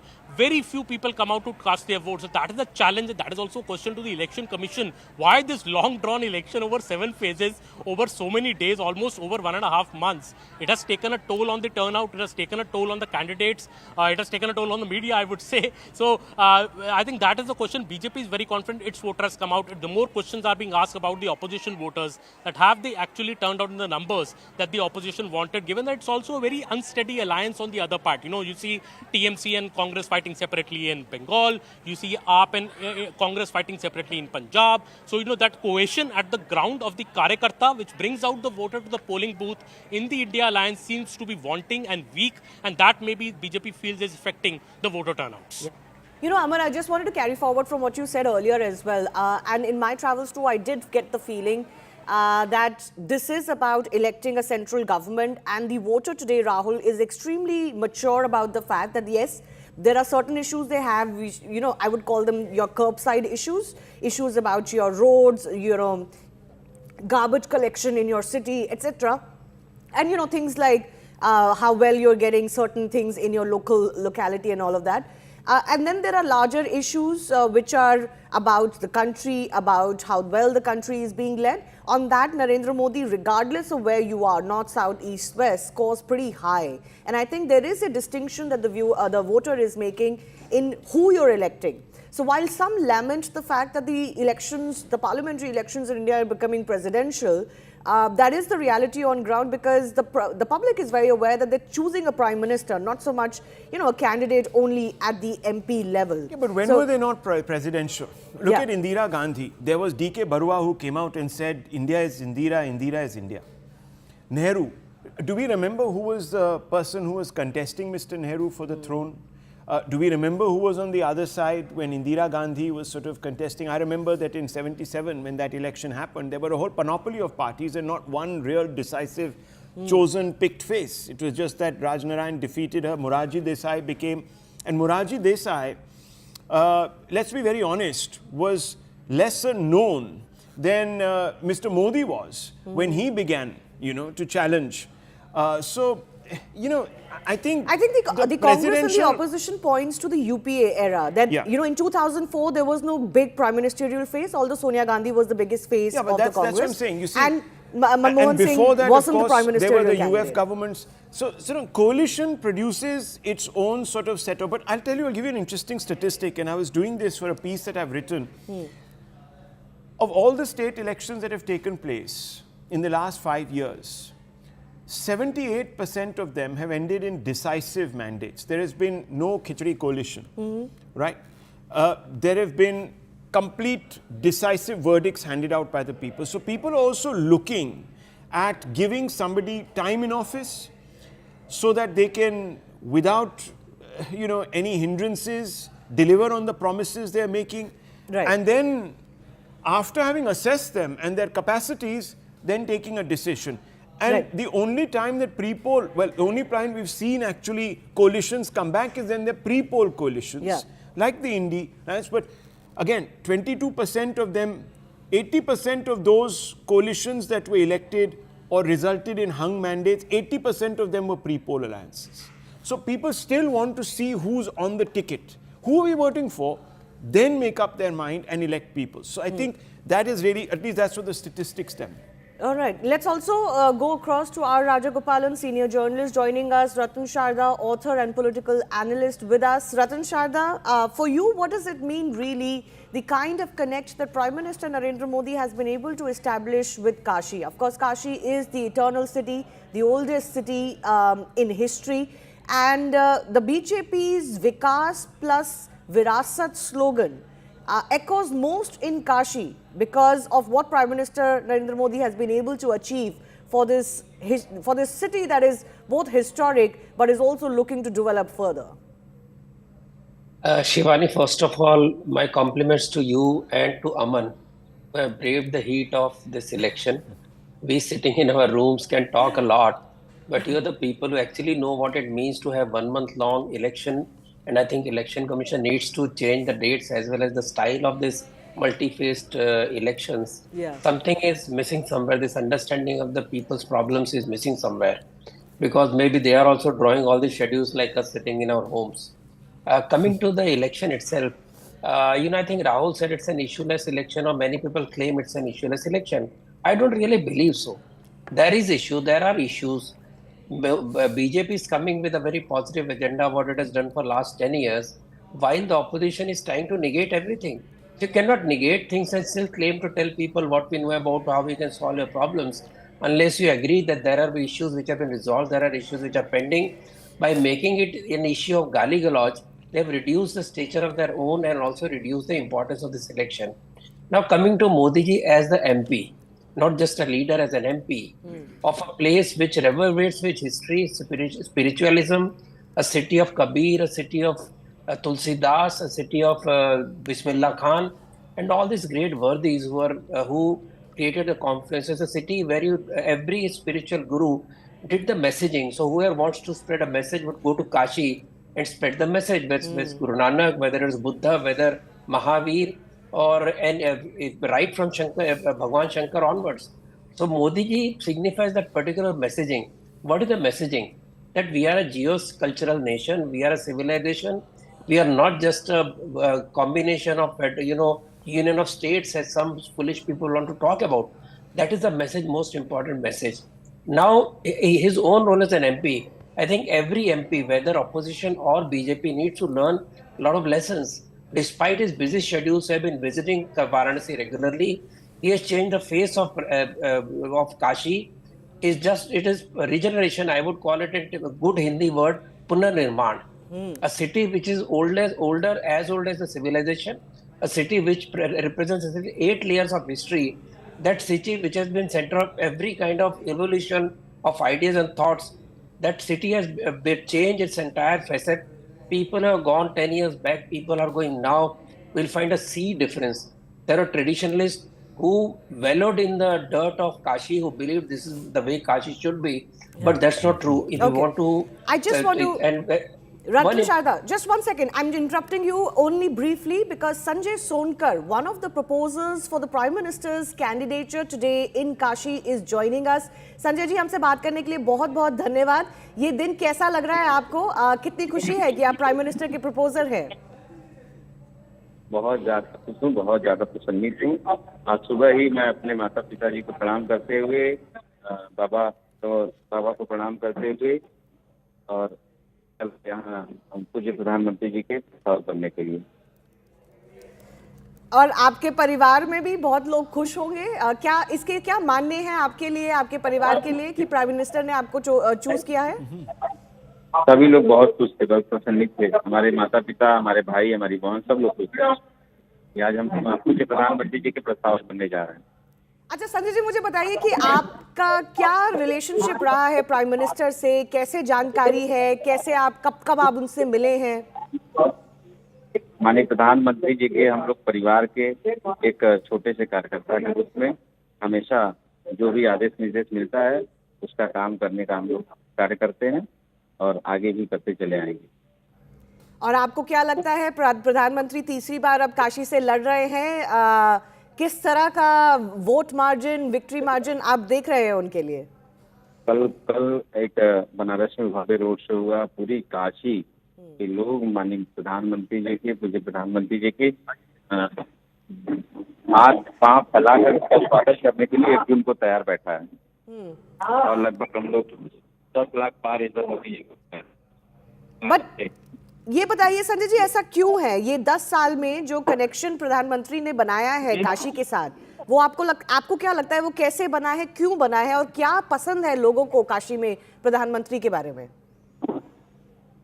आवाज साफ नहीं है यहाँ की. मैं पूछ रही हूँ कि ये जो कनेक्शन प्रधानमंत्री ने बनाया है, जो रिश्ता बनाया है काशी के साथ 10 साल में, बहुत से बड़े लीडर्स रहे हैं जो अपनी कॉन्स्टिट्यूएंसी में बहुत बार लड़े हैं, लेकिन जो कनेक्ट प्रधानमंत्री का दिख रहा है काशी में वो बहुतों का नहीं दिखता.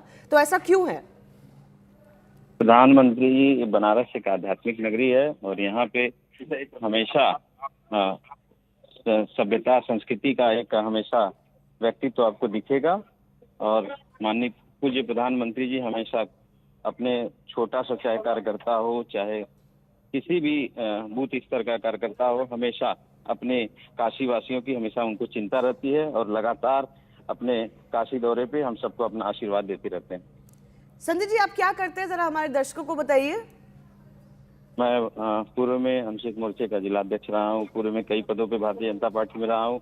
इस समय भारतीय जनता पार्टी में जिले का महामंत्री हूँ दूसरी बार। तो आपको लगता है कि कुछ गर्मी की वजह से और वोटर्स में वोटर कम निकल रहे हैं तो बहुत भार होगा बीजेपी की पूरी जो बूथ प्रणाली है उस पर बड़ा भार होगा कि लोगों को लेके आए बाहर? बहुत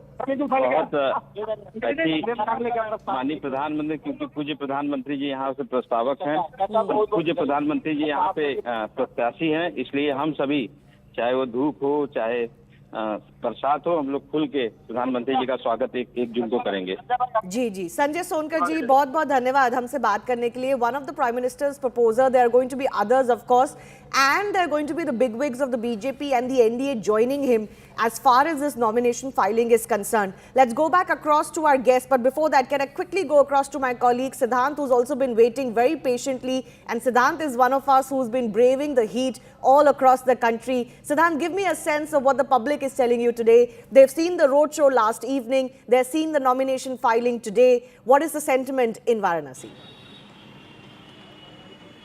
Well, sentiment, for Prime Minister Modi, this time the target, the victory margin is going to be 8 lakh votes. This is what the BJP cadre here is targeting, and especially the momentum that has been started since Prime Minister's roadshow yesterday. Yesterday there were 5 lakh people on roads. Today also we are expecting thousands of them to be on the roads at the time of the nomination at the collector's office. Right now I'm at collector's office, and there you can see, many people have already started coming just to catch a glimpse of Prime Minister Modi. People are coming in large numbers at the collector's office.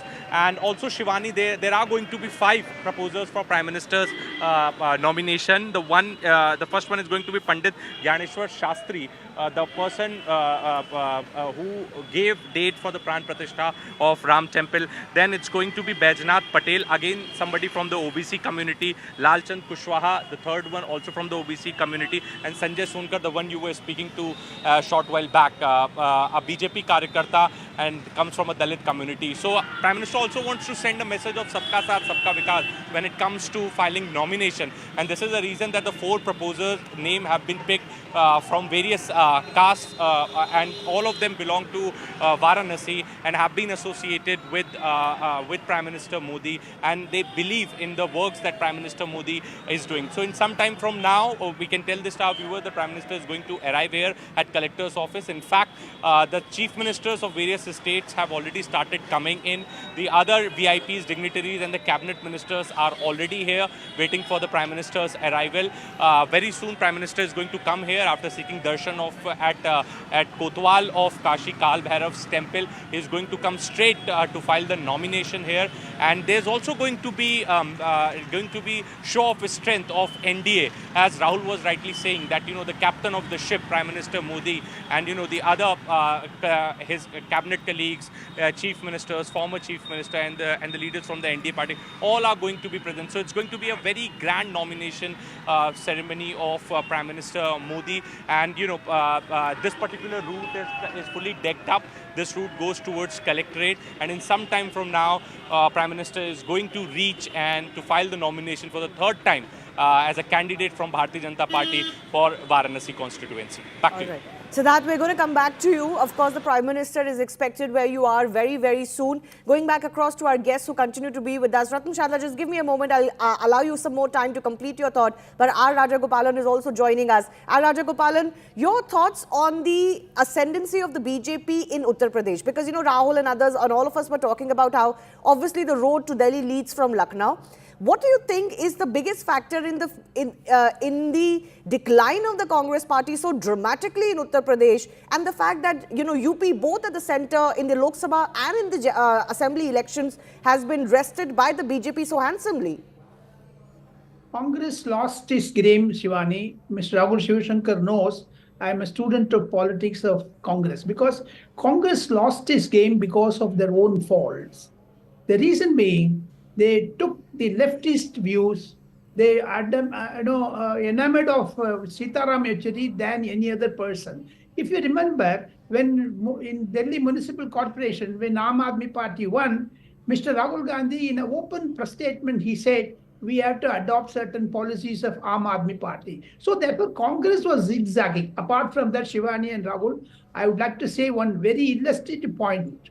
Today, what you are saying on screen about Prime Minister's dedication to the type of Hindutva. Yesterday, Prime Minister was in Patna.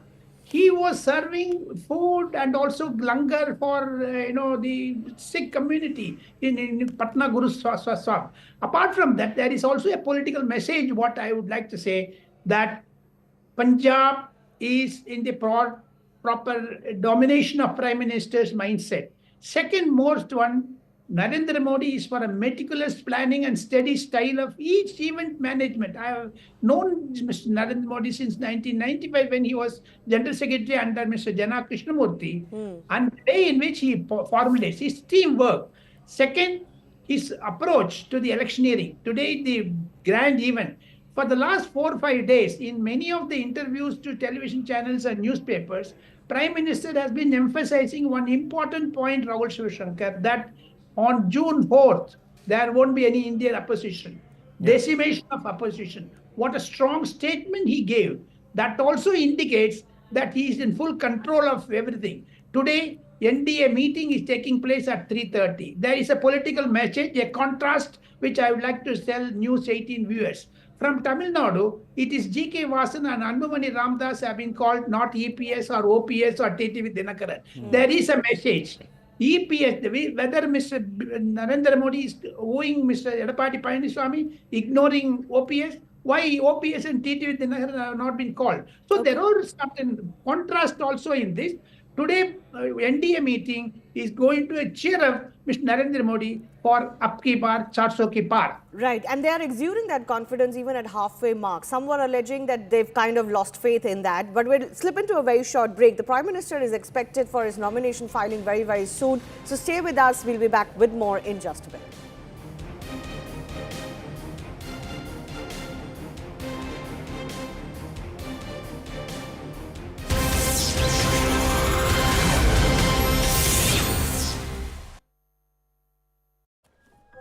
Yes, Toya. So today is Ganga Saptami. That's what we are told, that it's Ganga Saptami. It's a very, very auspicious day today on which the Prime Minister is come to the Dashwamed Ghat to offer prayers at the bank of the river Ganga. And it's also an auspicious day. Today is the Abhijit Muhurat is there today. In which the Prime Minister is going to file his nomination. This is also the Pushya Nakshatra, which is on today. So any activity carried out during the Abhijit Muhurat and the Pushya Nakshatra is considered auspicious, and any activity done is likely to succeed, with flying colors, and that is why it's been carefully chosen this particular date for Prime Minister's nomination. Today is the last day to file the nominations for the last phase of the election. So today is the 14th, and the Prime Minister has chosen this auspicious day, which is in conjunction with the Hindu Panchang and the alignment of the stars and the grahas, in which the Prime Minister has chosen to come here. And also the date which was chosen this time was by Professor Ganeshwar Shastri, who's a popular astrologer. He is also tipped to be one of the proposers for Mr. Narendra Modi's nomination today, when he later goes to the collectorate to file his nomination in an hour's time. And Ganeshwar Shastri is also somebody who had fixed the auspicious time for the Pran Pratishthan of the Ram Temple in Ayodhya on the 22nd of January at 11:45 a.m. The time that was fixed by Professor Ganeshwar Shastri. He is a resident of Kashi, and he is expected to be one of the people who will be one of the proposers of Mr. Modi. What I'm hearing is that the caste balance among the proposers has also been ensured by the BJP to send a wider message. So an OBC leader, a Brahmin leader and a Dalit leader are expected to be among the proposers. We are hearing about Sanjay Sonkar being the other proposer. Also Bheja Patel is expected to be the one more proposer. So Ganeshwar Shastri, Bheja.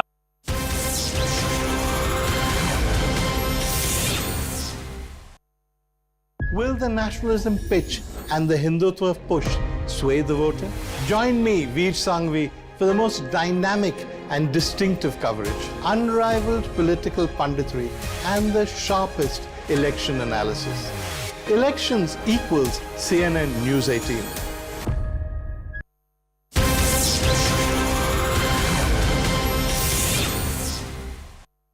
जारी रहेगी. Sonkara tipped to be the three proposers in PM Modi's nomination. This is also a very carefully crafted exercise on who will be the proposals for Mr. Modi, because a wider message is always sent by the BJP through this exercise. And the auspicious day also will lead to Prime Minister from here in this cruise ship. After he boards this cruise ship, takes a tour of the Ganga, then go to the Kal Bhairav temple. Kal Bhairav temple is also a very holy temple in Varanasi, Toya. And Kal Bhairav, the belief is that the Kal Bhairav was appointed as the Kotwal of Varanasi by Baba Vishwanath. And any auspicious thing to be done in Varanasi, people first go to the Kal Bhairav temple to seek the blessings of Kal Bhairav. Kal Bhairav is also known as the Lord who gives you courage, who removes any fear in your mind and removes all obstacles in your path. And we were speaking to the Pujari of Kal Bhairav yesterday, in which he explained how the Prime Minister had come there in 2019, and today also he'll be going there in a short while from here. In fact, after this cruise ship ride, the Prime Minister is headed straight for Kal Bhairav at 10:30 a.m. So a lot of messaging, I think. Obviously, the Hindutva culture, the Hindutva elements today reflecting in the Prime Minister's schedule today, starting with the Ganga Pujan. The Ganga Pujan is on for the last almost 10 minutes. You can see the Prime Minister standing there and doing the Ganga Pujan. And Prime Minister is going to expected to spend another 10 to 15 minutes here. We will see if he takes a dip, as many are speculating that he will. And then he will board this cruise ship, take a round of the entire ghats, go up till the Namo Ghat, and from there go to the Kal Bhairav temple, then for the nomination at the collectorate along with his proposals. Even at the nomination function, Toya, a big show of strength will be seen by the Prime Minister today. Over a dozen chief ministers of the BJP from various states are going to be present. Along with that, 16 to 17 union cabinet ministers are expected to be present, led by Home Minister Amit Shah and Defence Minister Rajnath Singh himself. The Chief Minister of UP, Mr. Yogi Adityanath, will also be present during the nomination process. The proposals of Mr. Modi will be present. So a big show of strength by the BJP. One person who would be missing, in fact, will be the late Prakash Singh Badal, Toya, who was the proposer, who was present during the nominations of Mr. Modi. Both.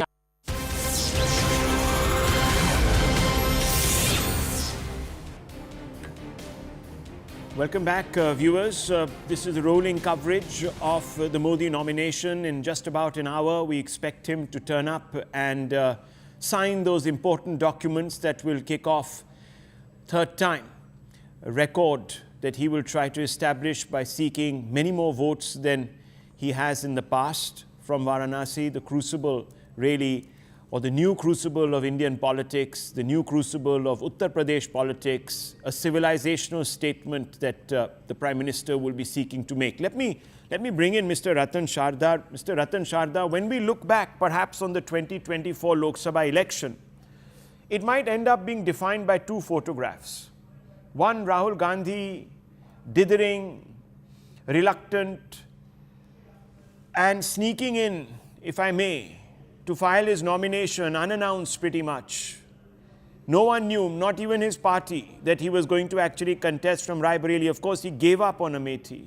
And here on the other side is the Prime Minister who has camped in Varanasi now for 24 hours, took out that roadshow, went through all the important, symbolic, keynote steps that you take through the streets of Kashi to send out a message and another message. It tells you something, doesn't it, Mr. Ratan Sharda? Yeah, Rahul, definitely. Since you talked of Rahul's dithering and also Rahul's constituencies, what he has done or not done, I am reminded of Nehruji's constituency of Phulpur, which is part of Prayagraj. After 3 terms, what is the condition of Phulpur? Doesn't he remember there is something called Phulpur? Any development? No. Raebareli, his Dadaji, Firoz Gandhi's constituency, he's not even named. Nobody calls his name. And that is the constituency where his own Dadaji came from. His election happened there. We have Raebareli, no development. Your Nehru Khandan goes there, peeps into those huts time and again, dirty roads, kacha roads, and you come back and say, you want to elect me? And we have, see, I'll talk of Modi ji, the candidate. He presents an ideal model of what an MP should be. An MP who sees through development, he doesn't require vote. People come and say, I want him back. And he's not the alone person. I am giving example of Sharad Pawar. You must have visited Baramati. In the tall wasteland around it, you see Baramati, what is the condition? I went to Shirur long years back. The MLA there is now MLA of BJP, of course. But in that place you went, it was like a oasis in a desert. So these people never needed to go and ask for votes. And we have Kamal Nath in Chhindwara, who wins every election, whatever the wave, whether BJP or whichever wave. That tells you if you nurture your constituency, people will want you back. But why it doesn't happen? Because it is a lesson for MPs, whether they belong to BJP or opposition. Unless you do work for constituency, you don't expect to win on emotions only. So what is Rahul Gandhi's contribution? He goes to Wayanad running away from Methi, knowing he will be defeated. He's defeated. In Wayanad, he doesn't open his mouth saying that I want to stand in another constituency. He's cheating literally. If he was very sure, as a strategy, he should have said, I'm going back to my other constituency to represent my mother. He didn't say that. And this entire consistency in the opposition, you see what is happening with AAP, what is happening with Congress and AAP in Delhi, where Congress said AAP should be punished for liquor policy, then suddenly they are out defending Kejriwal. Again, silent when Swati Maliwal happens. In Punjab, they are running after each other like, fighting bulls. And Congress leader says that we want the money back because that is looted from Punjab for liquor policy. We had Kerala where Communist and Congress sniping each other. What kind of government they will give? You look at the alliance government, you had somebody called Inder Kumar Gujral. You had Gowda, you had Charan Singh, propped up by Congress, propped by the leader. What did they get in the end? We had 10 years of UPA, a government led by Sonia Gandhi and ruled by Sonia Gandhi and was possibly run by Manmohan Singh, who couldn't win a Lok Sabha election. Yeah. So the election in Varanasi shows a civilizational shift, which I said again, and that is the messaging from Modi ji. And by calling all the NDA partners on one platform, he's passing a message across Bharat. All this myth of elections turning around, trend turning around, all those lapdogs talking about those things, I think they need to understand people. What they see today, remember when there is obviously also... They were saying he might win, you remember? Yeah, I know, of course. I mean, look, you see, talk is cheap and everyone should be sort of allowed to say their piece. And here, of course, are members of senior members of, some of them are Mr. Modi's cabinet also coming in. You also have top leaders of the NDA coming through. Mr. Rajagopalan, you have candidates and then you have candidates. But the Prime Minister is not just a candidate. He represents a mission. And the mission has been endorsed. And this is very important because what does the NDA constantly take to the people? That we are one, that we present a united, decisive candidate, a united vision and decisive candidate, unlike the other side, which is confused, which is fractious. There you can see, I think that's Mr. Shinde there, and there's Chandrababu Naidu, all the allies. What do you make of this, Mr. Rajagopal? This shows Narendra Modi's connectivity not only with the voters, but Shah. also with political parties. Yeah. And second thing, Rahul, I have done one research study, which will be very interesting, and I'm halfway through. Total, as a Prime Minister Narendra Modi has visited 7,865 places in his 10 years of tenure. And to Varanasi only, 42 times. And each state of Tamil Nadu or Kerala, West Bengal, Prime Minister visited minimum of 12 times. So this type of statistics show that is why he had the confidence and apke baar 400 ki paar. He is connected with the people and the way in which the voters mindset he knows. Right. Today is Prime Minister's not nomination day. It is Prime Minister's domination day. Today, Right. Prime Minister is dominating the Indian politics.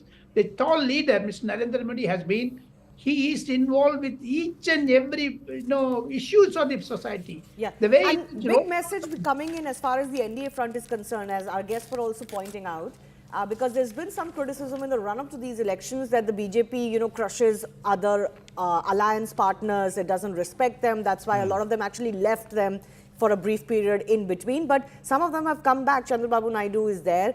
There are others, O.P. Rajbhar, etc. The one that hasn't come back is Akali Dal per se, but others have come back. And then, of course, the Shiv Sena that gravitated away, split, and part of it came into the NDA as well. We'll slip into a short break because I think the NDA leaders are collecting at the Collectorate office. The Prime Minister is expected very soon as well. So we'll slip into a very short break and be right back with some more live visuals.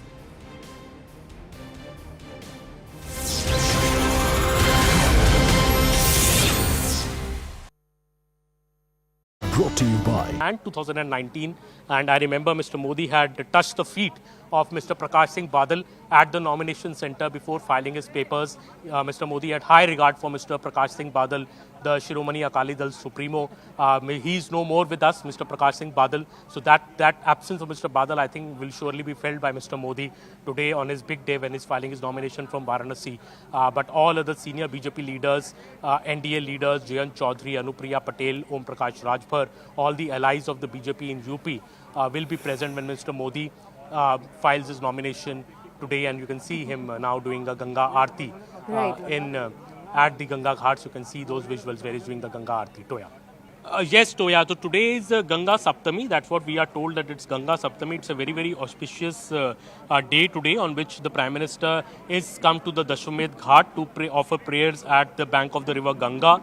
And it's also an auspicious day. Today is the Abhijit Muhurat is there today, in which the Prime Minister is going to file his nomination. This is also the Pushya Nakshatra, which is on today. So any activity carried out during the Abhijit Muhurat and the Pushya Nakshatra is considered auspicious, and any activity done is likely to succeed, with flying colors, and that is why it's been carefully chosen this particular date for Prime Minister's nomination. Today is the last date to file the nominations for the last phase of the elections. So today is the 14th, and the Prime Minister has chosen this auspicious day, which is in conjunction with the Hindu Panchang and the alignment of the stars and the grahas, in which the Prime Minister has chosen to come here. And also the date which was chosen this time was by Professor Ganeshwar Shastri, who's a popular astrologer. He is also tipped to be one of the proposers for Mr. Narendra Modi's nomination today when he later goes to the Collectorate to file his nomination in an hour's time.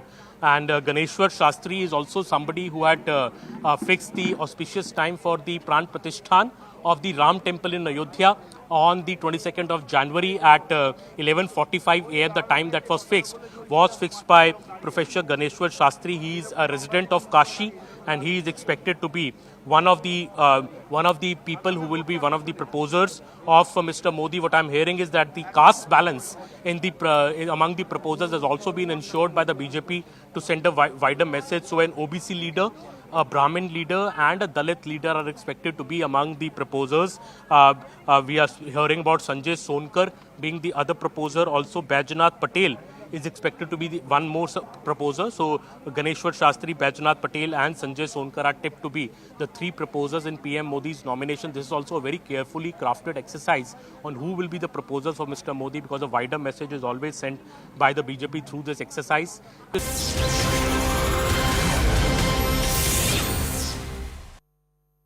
It is a historical occasion. It is a holy place. Third time, Narendra Modi ji is going to become Prime Minister. As on today, for the last 10 years, he has done extremely well. Country needs him. India is going to play global role. He has prepared Vikasit Bharat by 2047. Indians or India are going to play very major role globally.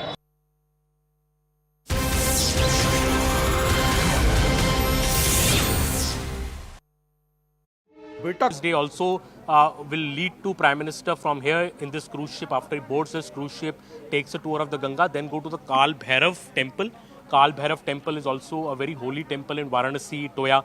And Kal Bhairav, the belief is that the Kal Bhairav was appointed as the Kotwal of Varanasi by Baba Vishwanath.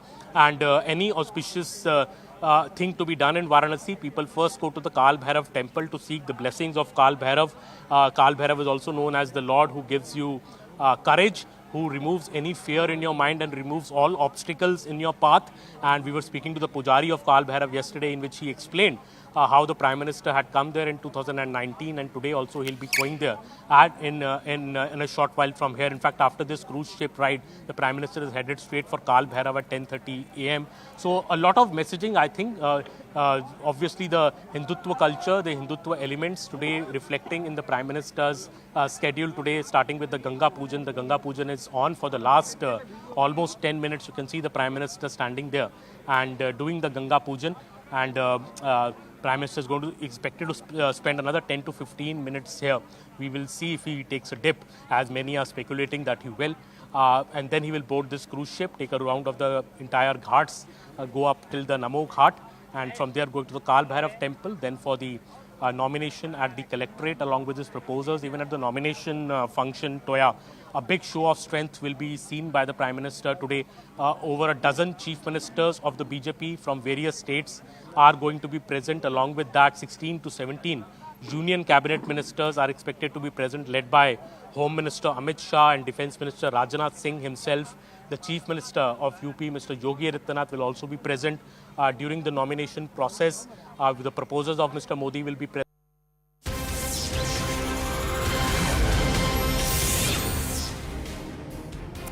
Welcome back. The Prime Minister is expected at the Collectorate office in Varanasi very shortly from the top leaders of the BJP, Home Minister Amit Shah, BJP President JP Nadda, two cabinet ministers, two NDA leaders. Everybody has descended at Varanasi and they're going to be accompanying the Prime Minister. We've just heard from some of the NDA leaders. Sumant C. Raman, author and political analyst, is with me. And Sumant, we just heard a soundbite from Chandrababu Naidu, for example.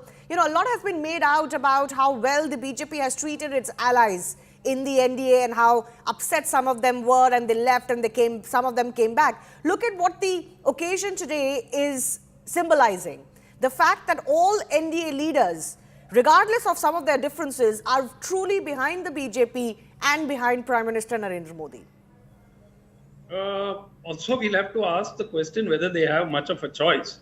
So, you see, the methodology by which the allies have been bought and the method by which the allies are being, discarded post-elections when their utility value is no longer there. And this time too, we will see pretty much the same thing. If the numbers are in the favor of the BJP, then whether it is Mr. Naidu or whether it is anybody else, they know what they will face. So it is something that, at this point of time, they feel that they require each other and therefore they have tied up. But as far as the allies go, how many allies are left? You have got two breakaway factions, and you have Nitish and Chandrababu Naidu. So that's about, and JDS, which we have seen events play out in the last few weeks. Most of the major, parties which were at one point aligned with the BJP are no longer there.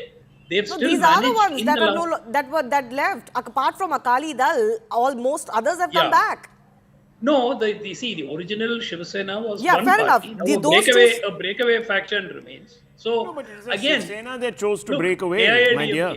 AIADMK. Have we forgotten? 1 second. AIADMK was part of the alliance. AIADMK has broken away.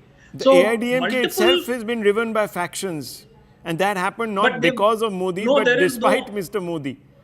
No. What are we saying? There is one united party, Rahul. I don't think you're aware that there is only one AIADMK party now, unlike Shiva Sena, where there are two Shiva Senas. Yes, yes. I'm not sure you're aware. Of course, Mr. of course. Does not hate an we are very well aware, my dear. I think we're very well aware. But I just find it fascinating. Again, you've not understood. I find it very fascinating that we look at political history from the narrowest of time prism. We don't extend and look back over time, because then we get a better picture of things. I mean, we get a much better picture if we look over a longer period of time, maybe that's decades. what I'm saying. When But we you're see looking how, at, but you're looking at such a minutiae. Obviously, I'm it not. becomes easy then to make comments such as this, which are actually quite facile because they don't hold up to scrutiny the moment you expand the lens. And that is really where I have a problem with so much of the analysis that passes off, you know, today as fact, etc., etc. It is actually bereft of fact. It's bereft of perspective, and we end up looking, I have to say, you know, a little ill-informed. You know, yes, Rahul, Mr. I have to Yeah. come in. No, I have to come in. I have to slip into a very short break. I know both Ratan Shada and R. Rajagopalan are itching to come in. We'll have this debate about how well the BJP has treated its allies and the reasons why they left, the reasons why they come back, and more in just a bit.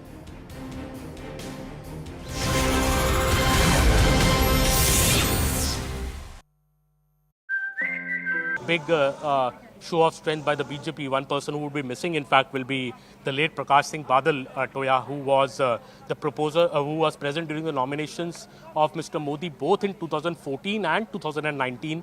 And I remember Mr. Modi had touched the feet of Mr. Prakash Singh Badal at the nomination center before filing his papers. Mr. Modi had high regard for Mr. Prakash Singh Badal, the Shiromani Akali Dal Supremo. He's no more with us, Mr. Prakash Singh Badal. So that absence of Mr. Badal, I think, will surely be felt by Mr. Modi today on his big day when he's filing his nomination from Varanasi. But all other senior BJP leaders, NDA leaders, Jayant Chaudhary, Anupriya Patel, Omprakash Rajbhar, all the allies of the BJP in UP will be present when Mr. Modi files his nomination today, and you can see him now doing a Ganga Aarti at the Ganga Ghats. You can see those visuals where he's doing the Ganga Aarti. Toya. Yes, Toya. So today is Ganga Saptami. That's what we are told, that it's Ganga Saptami. It's a very, very auspicious day today on which the Prime Minister is come to the Dashwamedh Ghat to offer prayers at the bank of the river Ganga. And you know, it's also an auspicious day. Today is the Abhijit Muhurat is there today.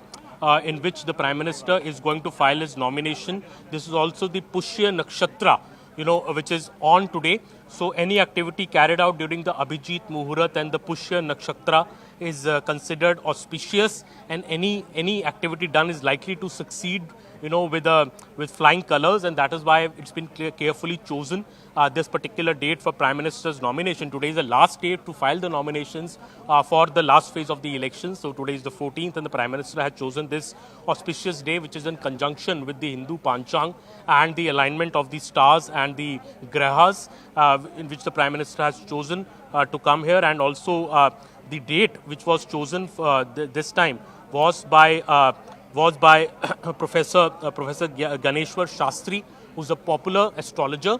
You know, he is also tipped to be one of the proposers for Mr. Narendra Modi's nomination today when he later goes to the collectorate to file his nomination in an hour's time.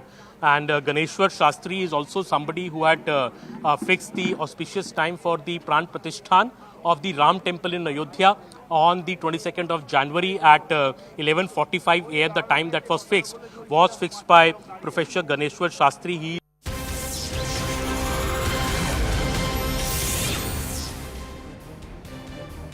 Welcome back to our rolling coverage. I'm Shivani Gupta. Joining me is Rahul Shivshankar and a whole host of guests and our reporters from Varanasi, as Prime Minister Narendra Modi is all set to file his nomination for a third time from the historic city. Joining him are Home Minister Amit Shah, BJP President JP Nadda, top NDA leaders, cabinet ministers, BJP and other state chief ministers. It's a whole host of VIPs who have come to Kashi to support Prime Minister. Of course, you have your proposals, etc. that you need, but this is a show of strength that the BJP and the NDA is putting on. And in fact, Shivani, the NDA geographically represents every corner of our country. From the northeast, you have the NEDA alliance partners, as you know, that was stitched together by the efforts of the current Chief Minister of Assam. You also have parties from the north, caste-based parties. You have parties in the south. You have parties in the east.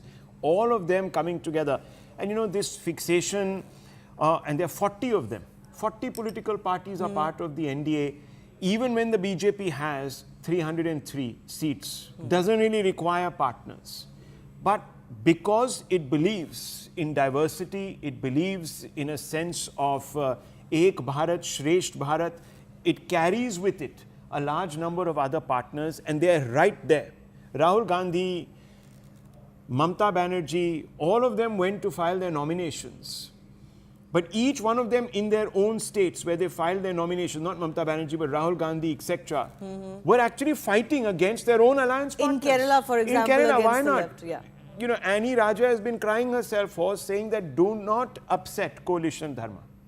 And then we have people, of course, who are going to tell you that, look, it's Modi who repels allies and it's the others who are winning them over. So I just don't understand. No, but the question need to be asked, whether the allies who left for whatever reason, how well did they do? Have they come back for their own good reasons, or have some come back because the reason why they were pushed out or taken away, like in the case of the Uddhav Sena, were wrong to begin with and they didn't reconcile with that? R. Rajagopalan, Suman C. Raman continue to be with us. Pranay Agarwal, political analyst, is also joining us.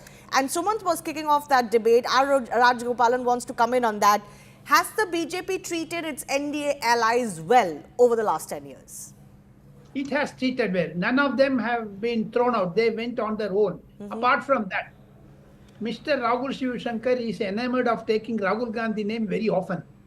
But in Wayanad, why Rahul Gandhi did not use Congress flag when he went for filing the nomination? Is he afraid of it?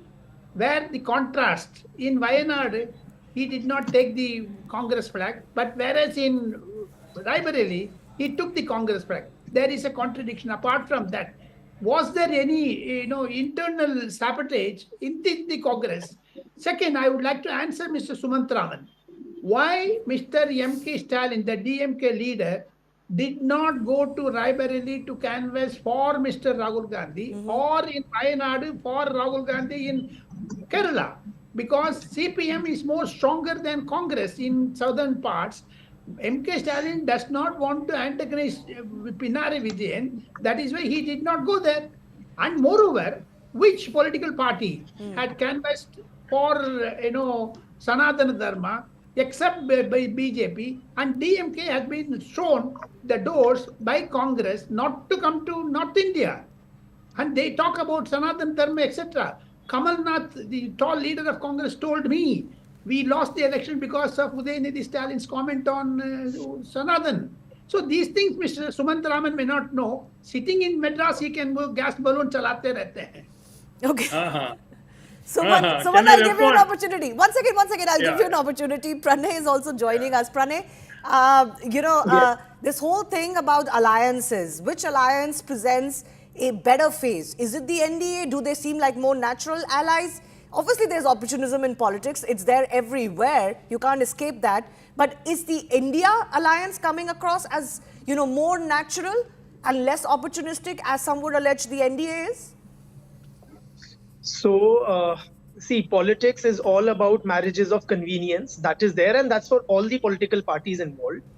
Counterintuitively, though the INDI alliance partners, they need each other far more than the BJP needs its NDA allies, yet we see a bundle of contradictions in the utterances, in the actions of the India alliance partners.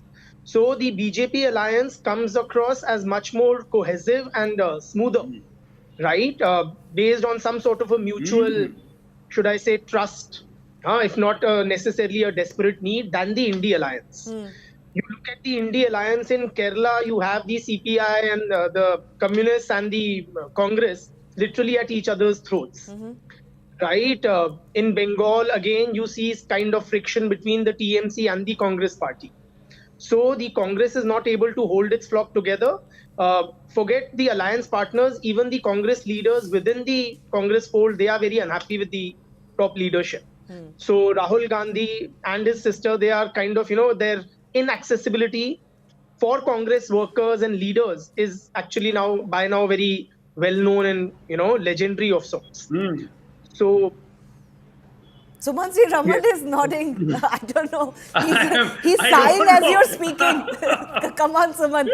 A little less derision. Look. Come on. Go ahead. Look. The India alliance has said it and is saying it every day. We have come together only for one purpose. We are not having a common, agenda which will, so that we can all become one party. They are telling every single meeting, we have only one agenda. We have come together only for one cause, one purpose. We don't even know if they will all be together after the election. We don't They know. don't even know what that one cause is. They don't even know what that one cause is. One wants to They know very well. One cause. One wants to disassemble nuclear weapons. Another one says no, we should not. Another one says that we should suck up to America. The other one says we shouldn't. But one thing they are united on, and that is to defeat the BJP. So And is that the more whole purpose of the attractive? exercise. My point is, you criticize the NDA and the BJP for leading the NDA, but what kind of an alliance is on the other side? Look, what is more attractive? This is about salvaging democracy in the country. This is not about anything beyond that. This is about ensuring that institutions are strengthened again. Already the previous UPA and the Congress governments over the years have weakened institutions. This NDA government has taken it to a new level. And so the institutions are virtually on the verge of collapse. We have seen how the Election Commission is conducting these elections. Right. At every stage, they have sent... No, how? Are these elections fair? Rahul, do you really believe these elections are fair? What do you mean? Look, there are blatantly polarizing communal speeches being made and no action is being taken by the Election Commission. It's not been made by one side alone. What are you alleging? Sir, why aren't you taking on action on all participants? They have. That is not your role. Two political parties have been sent, their presidents have been sent show cause notices to explain. 29th was the expected reply date. We are now in May 13th, May 14th. What happened? Tell me what action has been taken. So are you saying, Sumant, that Indian elections, the greatest electoral exercise in the world, can be demeaned by calling it not free and fair just because there are loose comments being made by leaders? Which are the loose comments? Tell me the loose comments. The one that you're talking about, communal comments. When someone says Sanatan Dharma, is that all that when it one takes says Sanatan Dharma is No, but is that all that it takes to rubbish the entire electoral exercise? August 2023 was Sanatana Dharma yes, statement. August 2023, the best of my knowledge, general elections were not there were a going on. crucial set of elections. There were always elections going on somewhere in this country. 1 minute. No, 1 second. Rahul, relax. My point is, my dear, but why has no action been taken? All sorts of cherry pick your ideas. Okay, Rahul Gandhi said something, no cherry picking. Rahul Gandhi said something wrong, punish him. But why has no action been taken? A show cause has been sent, a reply will be sought. I mean, look, one second. Fundamentally, viewers, we have to make up our minds. As some people suggest. And if you are, give 5 reasons. Give 5 reasons why you believe it is so. You have a Supreme Court that has come in and struck down, viewers, an entire exercise in raising funds for politics in this country, for electioneering in this country. That institution is standing tall. You have an election commission that has booked just yesterday one person who is given to making statements which are off color. It's the front page news of every newspaper. You have other authorities in this country that are standing up and making the right noises. I just fail to understand. Because we don't agree with the conclusions they make doesn't make them doesn't make them compromise. If you do not believe that how many a large people have number voted, Rahul? That doesn't matter. How many people have, there are many reasons. Are you telling me in 2014? Hang on, just a minute. In 2000 hang on. 1 second. In 1999, X number of people voted. In 2004, 1.5% less voted. Was India an autocracy back then? No. My question is very simple. How many people have voted in these 4 phases? Sumansi Raman, many more people have voted. There is more registered voters voting. Just that the polling percentage has fallen. Please. Is it not necessary to know how many people have voted? More people have voted. Registered and voted voters have actually gone up. Now, I don't have the exact number. I'll pull it out for you. Please.